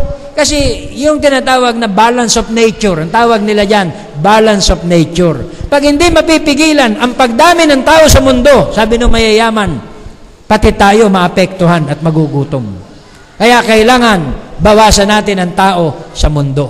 Silang may control, mga kapatid, sa mga bagay-bagay na nagaganap dito sa mundo. Hindi po yan na, coincidence, nagtaas ang gas, konektado ang bilihin, magtataas, mga kapatid. Nasa plano na po yan lahat. Can you say amen? Currency, bumaba tayo. Tamo, hindi tayo nagdidikta. Ang makapangyarihan ang nagdidikta. Sino nagdidikta? Yung beast na nandoon, nakaluklok. Siya ang nagdidikta. Kaya tayo po, mga busabos lang, naalipin dito sa mundo. Nakukuha nyo, mga kapatid? Kaya, yun po. Ngayon nga, yung kinakwento na ating brother, itong Pilipinas, hindi na natin pag-aari. Alam nyo kung sino may-ari dito ng Pilipinas? Incheck at saka Muslim. Mga dayuhan ang may-ari dito sa Pilipinas. Yung PLDT nyo, yung mga cellphone nyo na ginagamit, sila na po ang may-ari, hindi tayo. Yung highway na ating dinadaanan, yung tubig na ating iniinom, hindi na po tayo ang may-ari. Ang may-ari po dito ay ang mga makapangyarihang bansa. So sa time ng tinatawag na squeezing, be sure, mga kapatid, na tayo ay ready na. Sabagat sa time ng squeezing, kung hindi ka, wala kang kapayagan ng rapture, magsasuffer ka rito sa great tribulation. Mahirap, mga kapatid. Hallelujah. Kaya yung mga ngabayo ng red horse rider, lumundag siya sa itim. Diba? Yung war, sabi, gawa ng tao yan eh. Madaling mahalata. Sino ba may pasimuno ng war? Si ganon, si ganon. Na-pinpoint. Yung Antichrist, na-pinpoint. So, nagtago siya ngayon sa tinatawag na Black Horse Rider. Ang Black Horse Rider, sabi rito, and I heard, and when he had opened the third seal, ikatlong selyo, I heard the beast say, come and see. Eto na naman, yung kakampi natin. Nagsabi na naman, halika, tignan mo ang mga bagay na ito. And see, and I beheld, and lo, a black horse, and he that sat on him had a pair of balances in his hand. Pair of balances in his hand. So, ang Antichrist, sa panahon natin ngayon, siya ang may control ng timbangan. Can you say amen? Dahil sabi ng Biblia, a pair of balances in his hand. Hawak niya ang tinatawag na timbangan. Hawak niya ang currency. Hawak niya ang tinatawag na oil price hike. Hawak niya ang lahat ng tinatawag na mga bagay-bagay dito sa mundo. Kontrolado niya ang mga business establishment dito sa mundo. Yan mga SMSM, dinidiktahan lang yan ng presyo panlabas. Sino ang may hawak ng presyo panlabas? Ang Antikristo.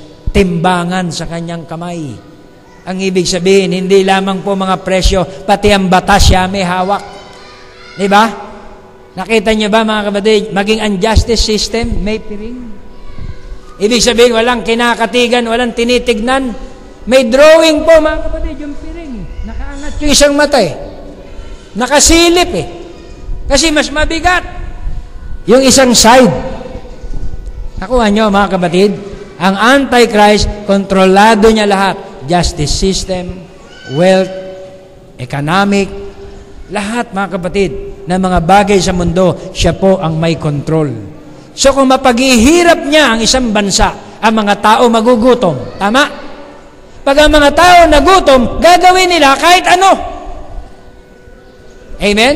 Sa early age, nang magutom ang tao sa dark ages, sige, tumbasan ninyo ng 3 ama namin, 3 abaginong Maria, may isang takal kayong bigas.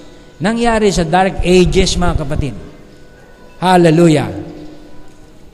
Nagipit, mga kapatid, yung mga tao, naghirap.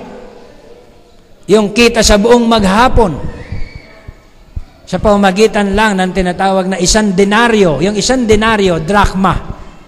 Yan yung tinatawag na daily wage ng isang laborer.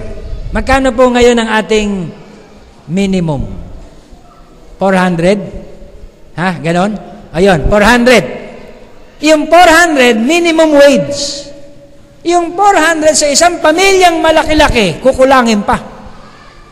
Subukan nyo, di ba? Kukulangin pa yan.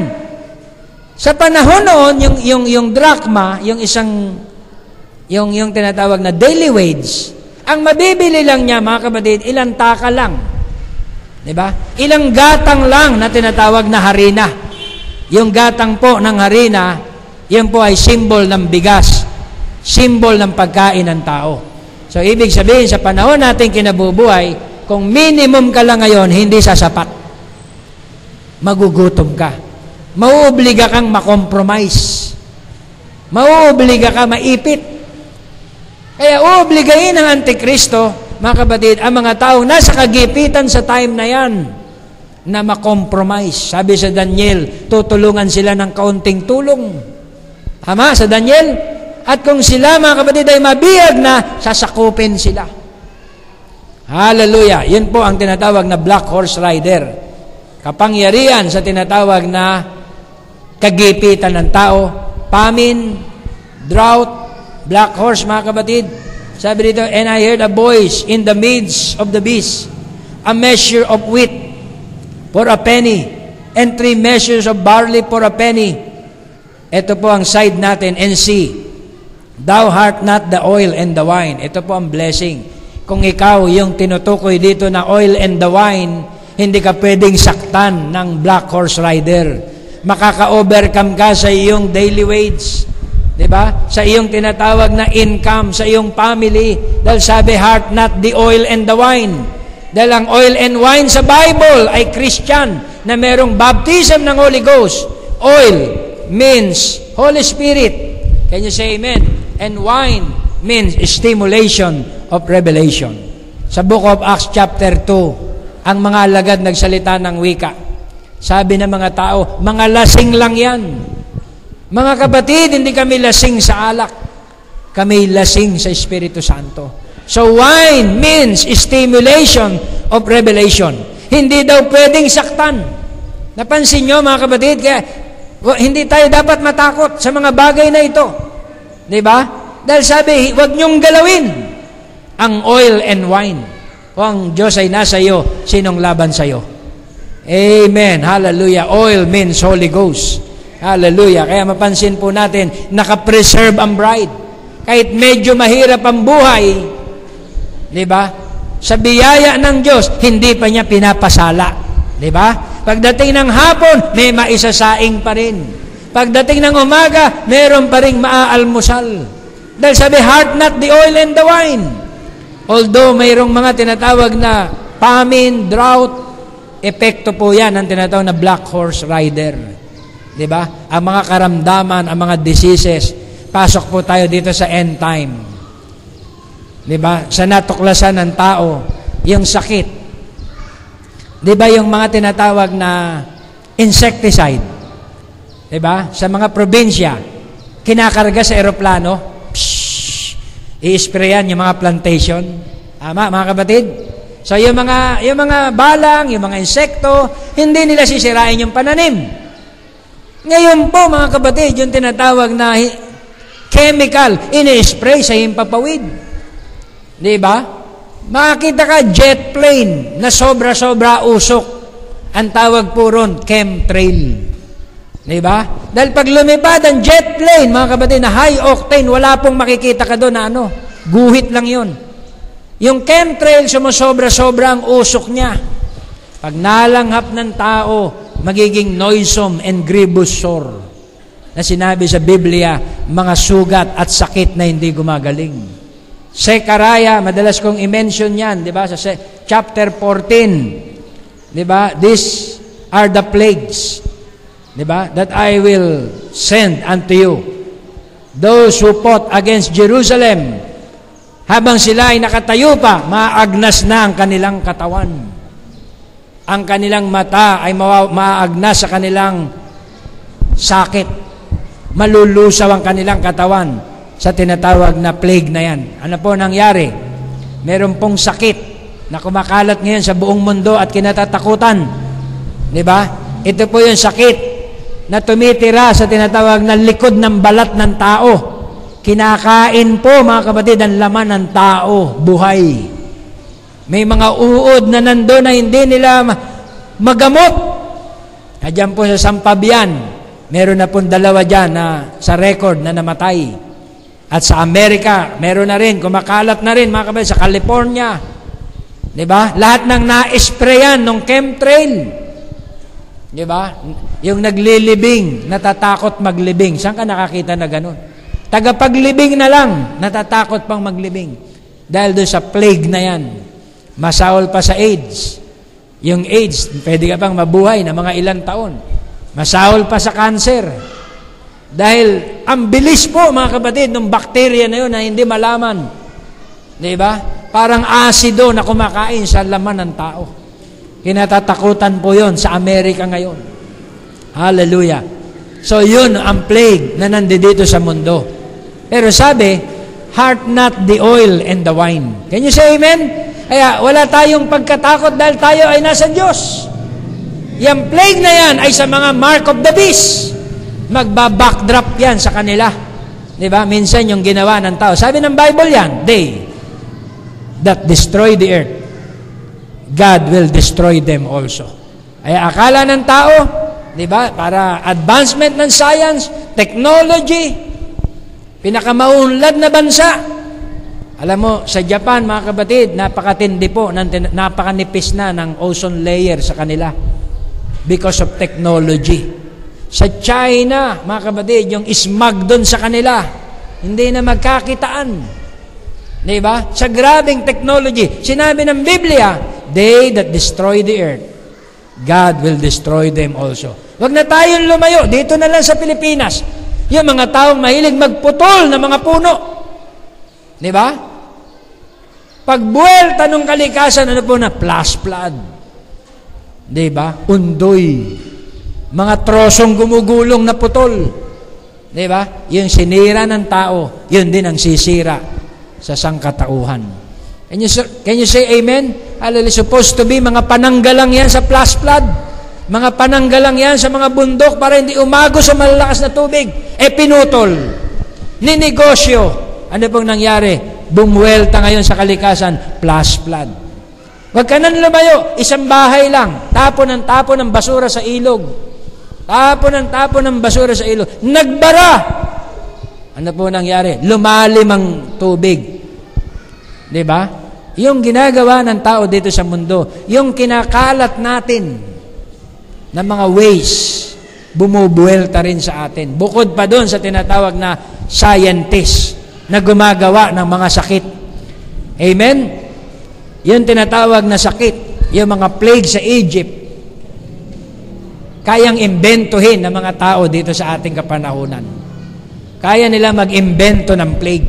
Kaya pag yan in-spray sa sangkalangitan, yun ang black horse rider. Meron siyang authority na isaboy ang mga karamdaman sa sangkalupaan. Pero ang bride, silyado tayo mga kapatid, under the seventh seal. Can you say amen? Silyado tayo. Hindi tayo magagalaw doon dahil heart not the oil and the wine. Sa ating panglas, the pale horse rider, ang ikaapat ay ang pinakamapanganib dahil sa likuran niya, nando doon sumusunod ang kamatayan. So instantly, meron tinatawag na death. Meron tinatawag na kamatayan na binabanggit.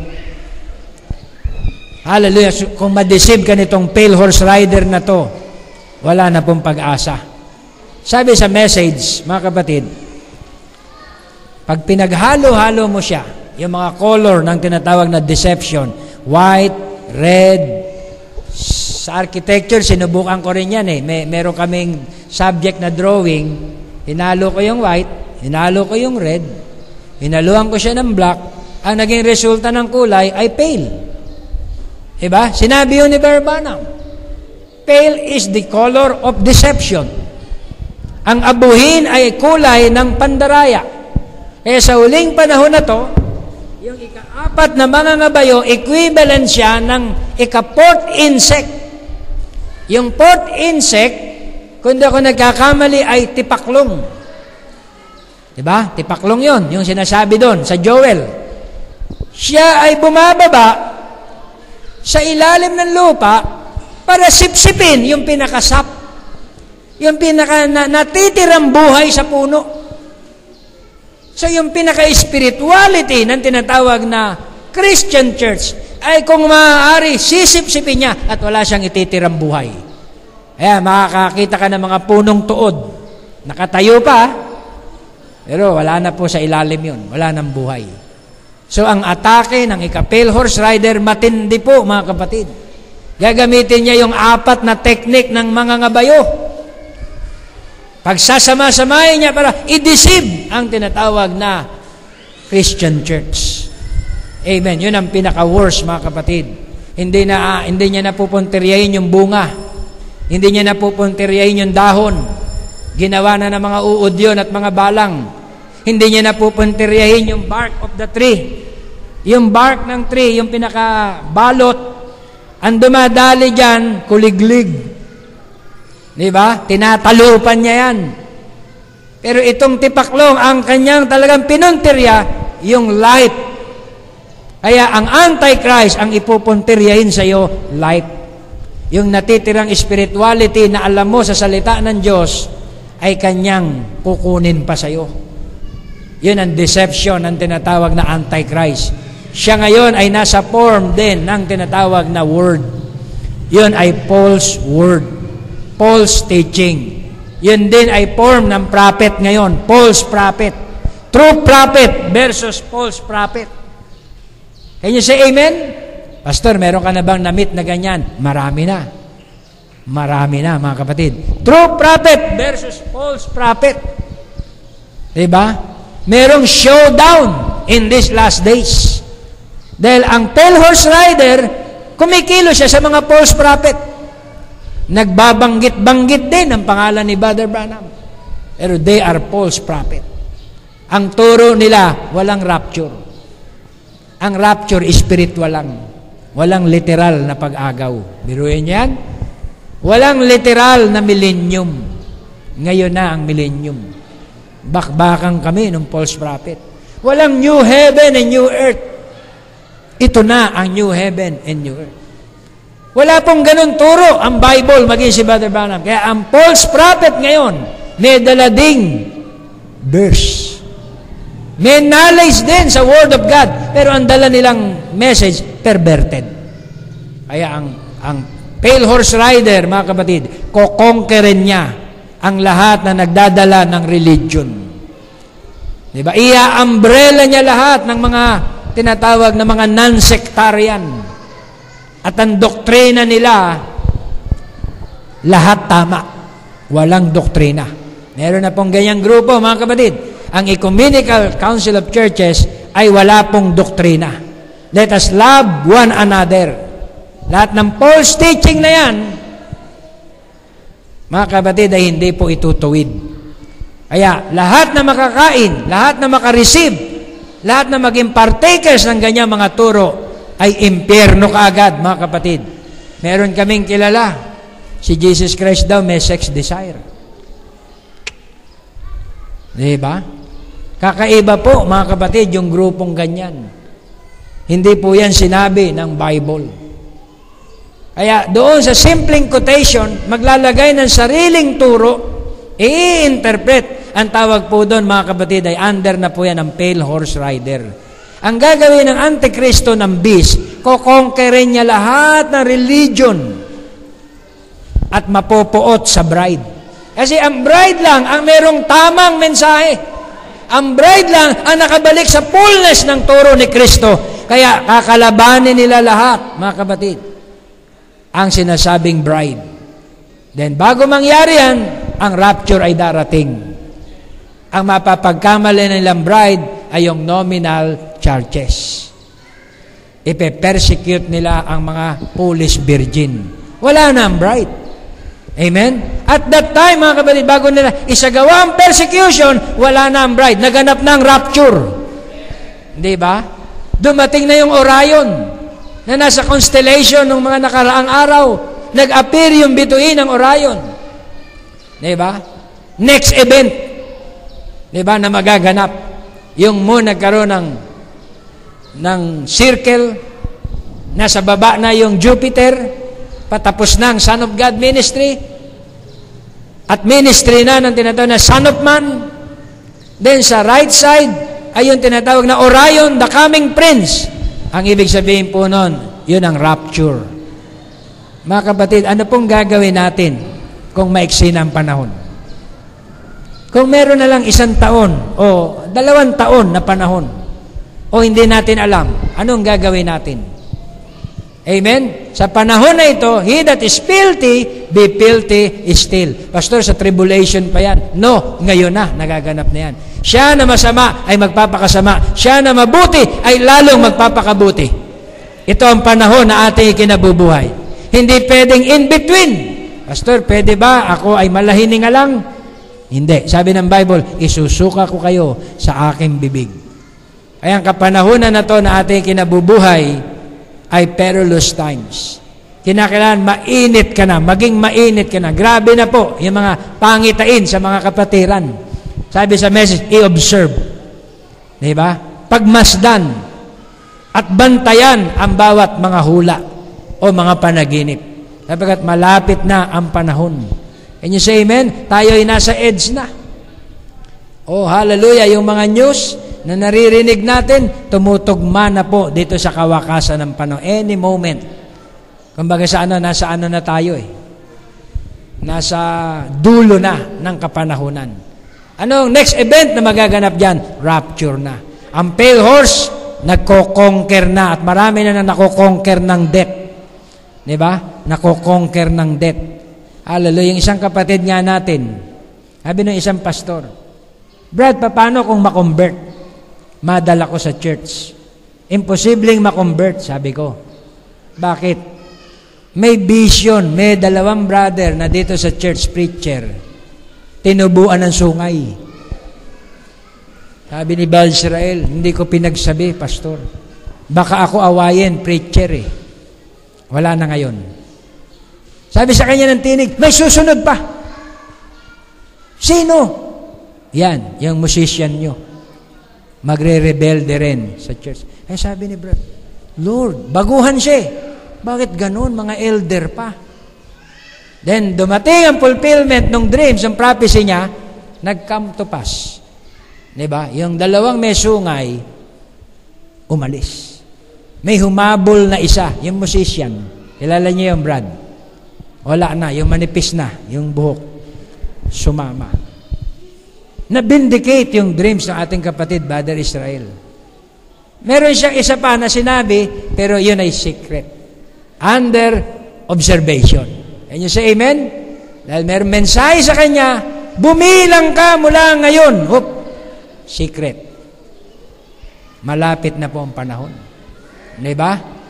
Pastor, hindi ba namin dapat malaman kung ilang panahon? Hindi na. Ang gawin na lang natin ay mamuhay. Diba? Sabi ni Barbanam, mamuhay kayo sa salita ng Panginoon. Stay where you are hanggang Panginoon ay bumalik sa inyo. Sapagkat ang araw ay malapit na. Grabe po yun. Habang nagsisharing kami doon sa amin nung gabing yun. Sabi ko, kung yan ay i-vindicate, binilang ko, uy, nako, malapit na. Malapit pa sa iniisip nyo ngayong umaga. Can you say amen? Ang coming of the Lord. Not the spiritual, but the literal appearing of our Lord ay malapit na po. Sabi ng isang brother na search niya sa internet, may isang Jewish rabbi, di ba? Na nagsulat, di ba Brad, na-mention mo? Sinelyuhan niya yung sinulat niya. Sabi niya sa mga anak niya, pag ako'y namatay, sa kanyo buksan. Pumanaw. Tama, yung Jewish rabbi. Binuksan ng kanya mga anak. Nakasulat doon kapag namatay na itong prime minister, right? Yon? May katungkulan sa Israel. Ang panahon ang tinatawag na kawakasan ay darating. Yung war. Di ba? Eh, naghihingalo na po. Yung sinabi ng Jewish rabbi. May life support na lang. Life support. Tumutugma ang mga propesya. Sabi sa Biblia, kapag nakita niyo ang puno ng igos na ito ay nagbunga na. Yung fig tree always referring to Israel. Di ba? The time of summer or summertime is nigh. Ibig sabihin, harvest time. Amen? Ano po ngayon ang Israel? Isa na siya sa tinatawag na 10, di ba? Of the 10 powerful nation. Isa siya, mga kapatid. Mula sa ang baril nila noon, talagang single shot. Nakikipagdigmaan sa Palestine. Ngayon po, mga kapatid, isa na siya sa tinatawag na 10 makapangyarihang bansa. Can you say amen? Na naghahanda para sa gera. Kaya purihin ang ating Panginoon, ang panahon ay hindi na magluluwat. Ang red heifer, nag-aalaga na sila ron. Yung red heifer nila, naka-ready na para ialay nila sa templo. Kanya sa amen? Yung red heifer, guyang baka na inalagaan, walang kapintasan, na sumpungan na nila. Para ihandog muli sa kanilang palagiang handog na susunugin. Kaya ang lahat ng mga bagay, tumutugma na po, mga kapatid, sa pagparito ng ating Panginoon. Ang horse rider ay nandyan na. At ang nasa likuran ng ika-4 ay kamatayan. Instantly. Kaya wag tayong mamumusong sa salita. Wag po tayong kakalaban sa salita. Di ba? Wag tayong tinatawag na magre-reprobate sa aral at turo ng ating Panginoon. Dahil ang dulo po nun kaagad, kamatayan kaagad, instantly. And you say amen. At ang taong nahulog doon, hindi na makakaahon kailanman. And you say amen, hallelujah, sapagkat yun po ay hell, death and hell followed him. Nakasakay siya sa abuhing kabayo.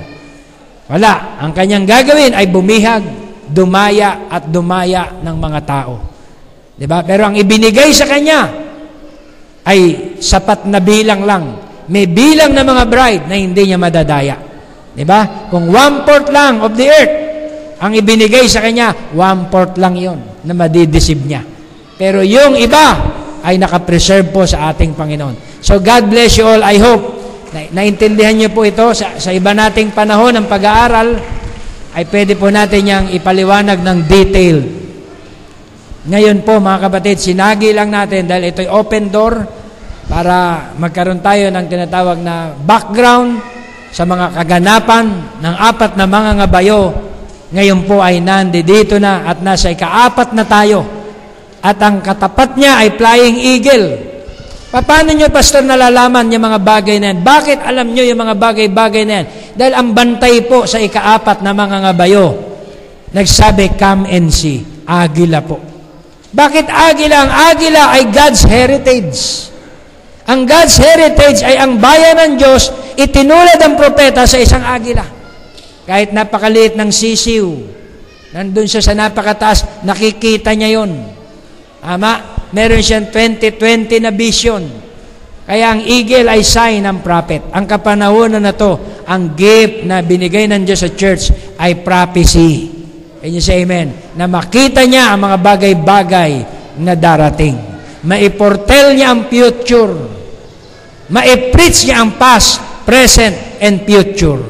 Amen. Kaya yun po, para ma-identify mo ang kaaway, ang Antikristo sa huling kapanahonan, ang pinadala ng Diyos ay prophet. Sabi niya, come and see. Kaya ang mga bagay na ito ay ipinapakita ngayon sa atin. Come and see. Kaya kung sino sa atin, hallelujah, ang nais mag-alay ng buhay, ngayon na po ang panahon. Di ba? Ang nais tumanggap sa Panginoon, ngayon na po ang panahon ng pagtanggap. Hindi na bukas, hindi na sa makalawa. This is the day of salvation. Sa ating mga loved ones, kausapin natin, Nay, Tay, mag-decide na tayo. This is the day of salvation. Sapagkat paparating na ang tinatawag na oncoming destruction. Meron po mga dreams, vision na hindi maaring sambitin dito sa atin. Baka tayo po ay hindi makatulog at hindi na tayo makakain. Hindi nagaganda ang kalagayan ng mundo. Diba? Ito'y decaying age. Sabi sa message, this is cancer age. Pag-aralan mo ang life ng cancer. Nginangat-ngat niya ang laman. Lahat ng good cell ng ating katawan, kinakain niya. This is cancer age. Diba? Ang politics ay parang cancer. Ang korupsyon sa tinatawag na medisina ay parang cancer. Ang korupsyon, mga kapatid, sa tinatawag na mga sistema at sangay ng mga gobyerno ay parang cancer. Ang sistema ng tinatawag na one world government ay cancer. This is cancer age. Ang makakalibre yan sa panahon na to spiritually ay ang bride. Can you say amen? Makikita natin, mga kapatid, ang modern age deception. At tayo ay makakalibre. Diba? Ma-identified natin yung works, yung wonders of science. Isa rin yun, di ba? Yung mystery of iniquity, makikita natin yun. Mystery of deception, makikita natin. Wonders of science, hinahangaan natin ang science sa kanyang technology, pero deep inside, ang may dala din pala ng tinatawag na diseases and sickness, science din pala. Can you say amen? Science din ang umiimbento ng gamot. Science din ang umiimbento ng sakit.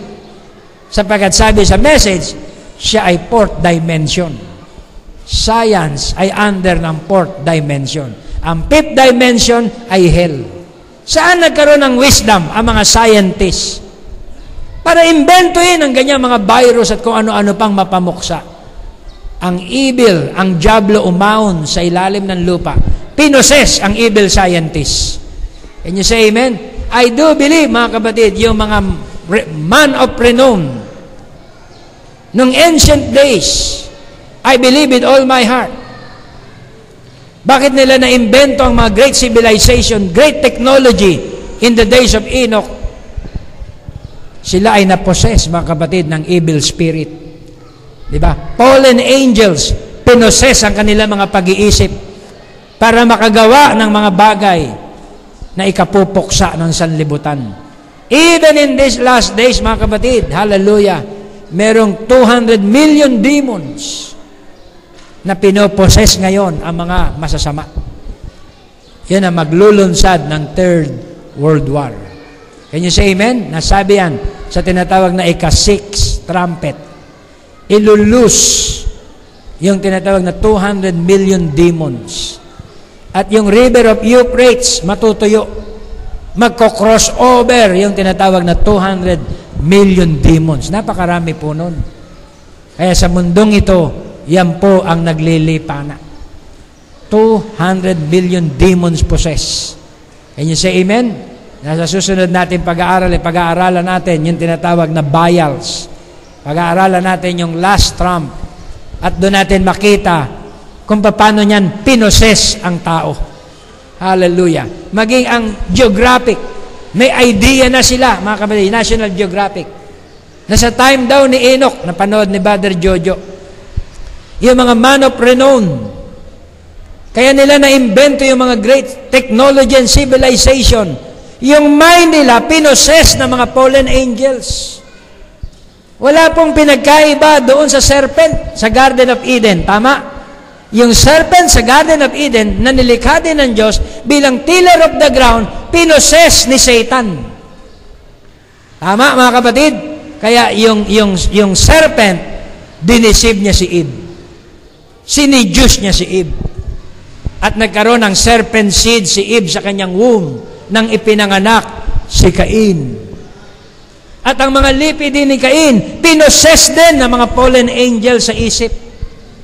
I believe with all my heart. Diba? Tama yung sinabi doon sa Book of Enoch. Hallelujah. Na-discover ng National Geographic. Lumilitaw sa pag-aaral, sabi nila, ang mga man of God ay mga herdsman, low profile, farmers, diba? Planters. Yun lang ang mga trabaho nila, mga kapatid. Asaro lang hawak.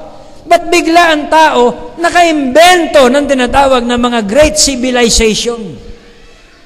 Question yun sa National Geographic.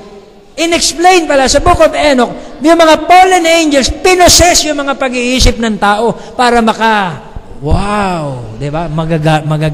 Magagandang invention na invento nila. Yung mga panaksak, mga baril, artificers of brass, di ba? Sa lipi ni Enoch, mga great musicians, mga rockers, rock and rolls, grabing mga tunog ang naiimbento. Tingnan mo yung mga simpleng mga anak ng Diyos, simple lang ang mga alam na tunog eh. Di ba? Itong tinatawag na children of the devil, grabe po yung mga tunog na naiimbento nila. Di ba? Possess sila ng devil. Yung mga Kiss, Eagles, Barry Manilow, I write the song that make the whole world sing. Kaya marami nagsusuicide, nagpapakamatay, biktima ng pag-ibig. Di ba? Yung kanta ni John Lennon na sabi niya, ano to? May kanta siya eh. Kanta ng 80s. Imagine, oh, there's no heaven. Ba? Atheist to. Imagine, oh, there's no earth. Kawalan. Diba? Atheist na doktrina. So sa pamamagitan ng awit, na i-describe ni Satan ang kanyang tinatawag na plano. Ako po dati, mahilig ako sa ganyan. Fan po ako niyan, mga ganyan, mga rock. Ako po ay followers ng Eagles. Pag nalalasing na po kami, patutugtugin na po yan.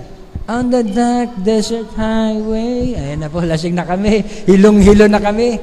Pambihirang meaning pala, yung hotel ni Satanas ay Satan Synagogue sa California. Diba? Umaawit kami, hindi namin alam, biktima ang aming innocent soul ng tinatawag na music na yon, na ang meaning pala ay worship Satan Satan is God. Habang inaawit mo yan, sige, sino sa inyo pa ang maawit niyan? Di ba? Kaya kung ang Panginoon ay wala, mga kapatid, tayo po ay biktima lahat. Ginamit ni Satan ang mundo. Diretso na natin, buong mundo na. Diba? Para ma-preserve ka, kailangan maintindihan mo ang mensahe. Can you say amen? Awit na lang. May awit na patungkol sa sex. Kung gusto mong mag-arouse, yung ma-stimulate, may awit ang demonyo dyan. May awit naman na tungkol sa gera, para lalo kang tumapang. In-anoint lahat yan ng diablo, mga kapatid. Diba? Kaya purihin ang ating Panginoon, ang bride ay binigyan ng clear understanding ng Diyos.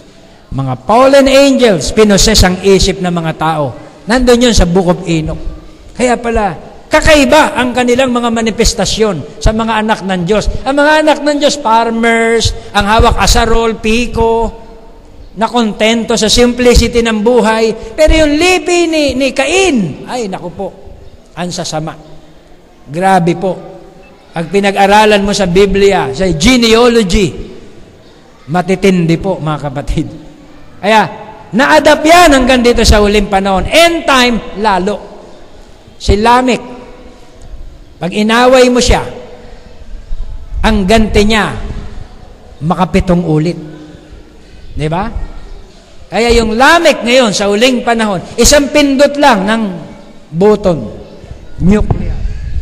Patay ang buong mamamayan. Ganun po katindi ngayon ang tinatawag na digmaan. I hope, mga kapatid, tayo po ay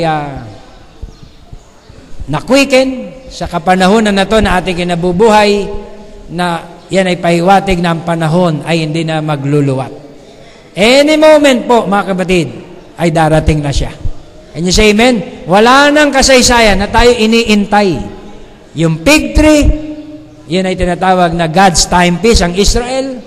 Yung signs of the time, nakikita naman natin, di ba? Na andyan dyan at patuloy. Yung calamity, laging nandyan dyan. Yung kahirapan ng buhay, andyan naman. Mga karamdaman. Okay, pero pagdating dyan sa mga tigdas-tigdas na yan, simple lang po yan. Ang kailangan po dyan ay faith. Ang kailangan dyan ay prayer. Pag gumaling ka ngayon, bukas makakasakit ka uli. Ibig sabihin, mga kapatid, itong body na ating tinataglay ay tinatawag na test house. Amen? Ang tanging magagawa natin, manalig tayo sa Panginoon hanggang isang araw, palitan niya ang ating katawan ng isang katawang walang kasiraan. God bless you all. Magpalain po tayo na ating Panginoon. Kung meron po tayong prayer request, ay pwede po natin ipasa rito. Hallelujah. At tayo mananalangin habang umaawit ang ating mga musicians.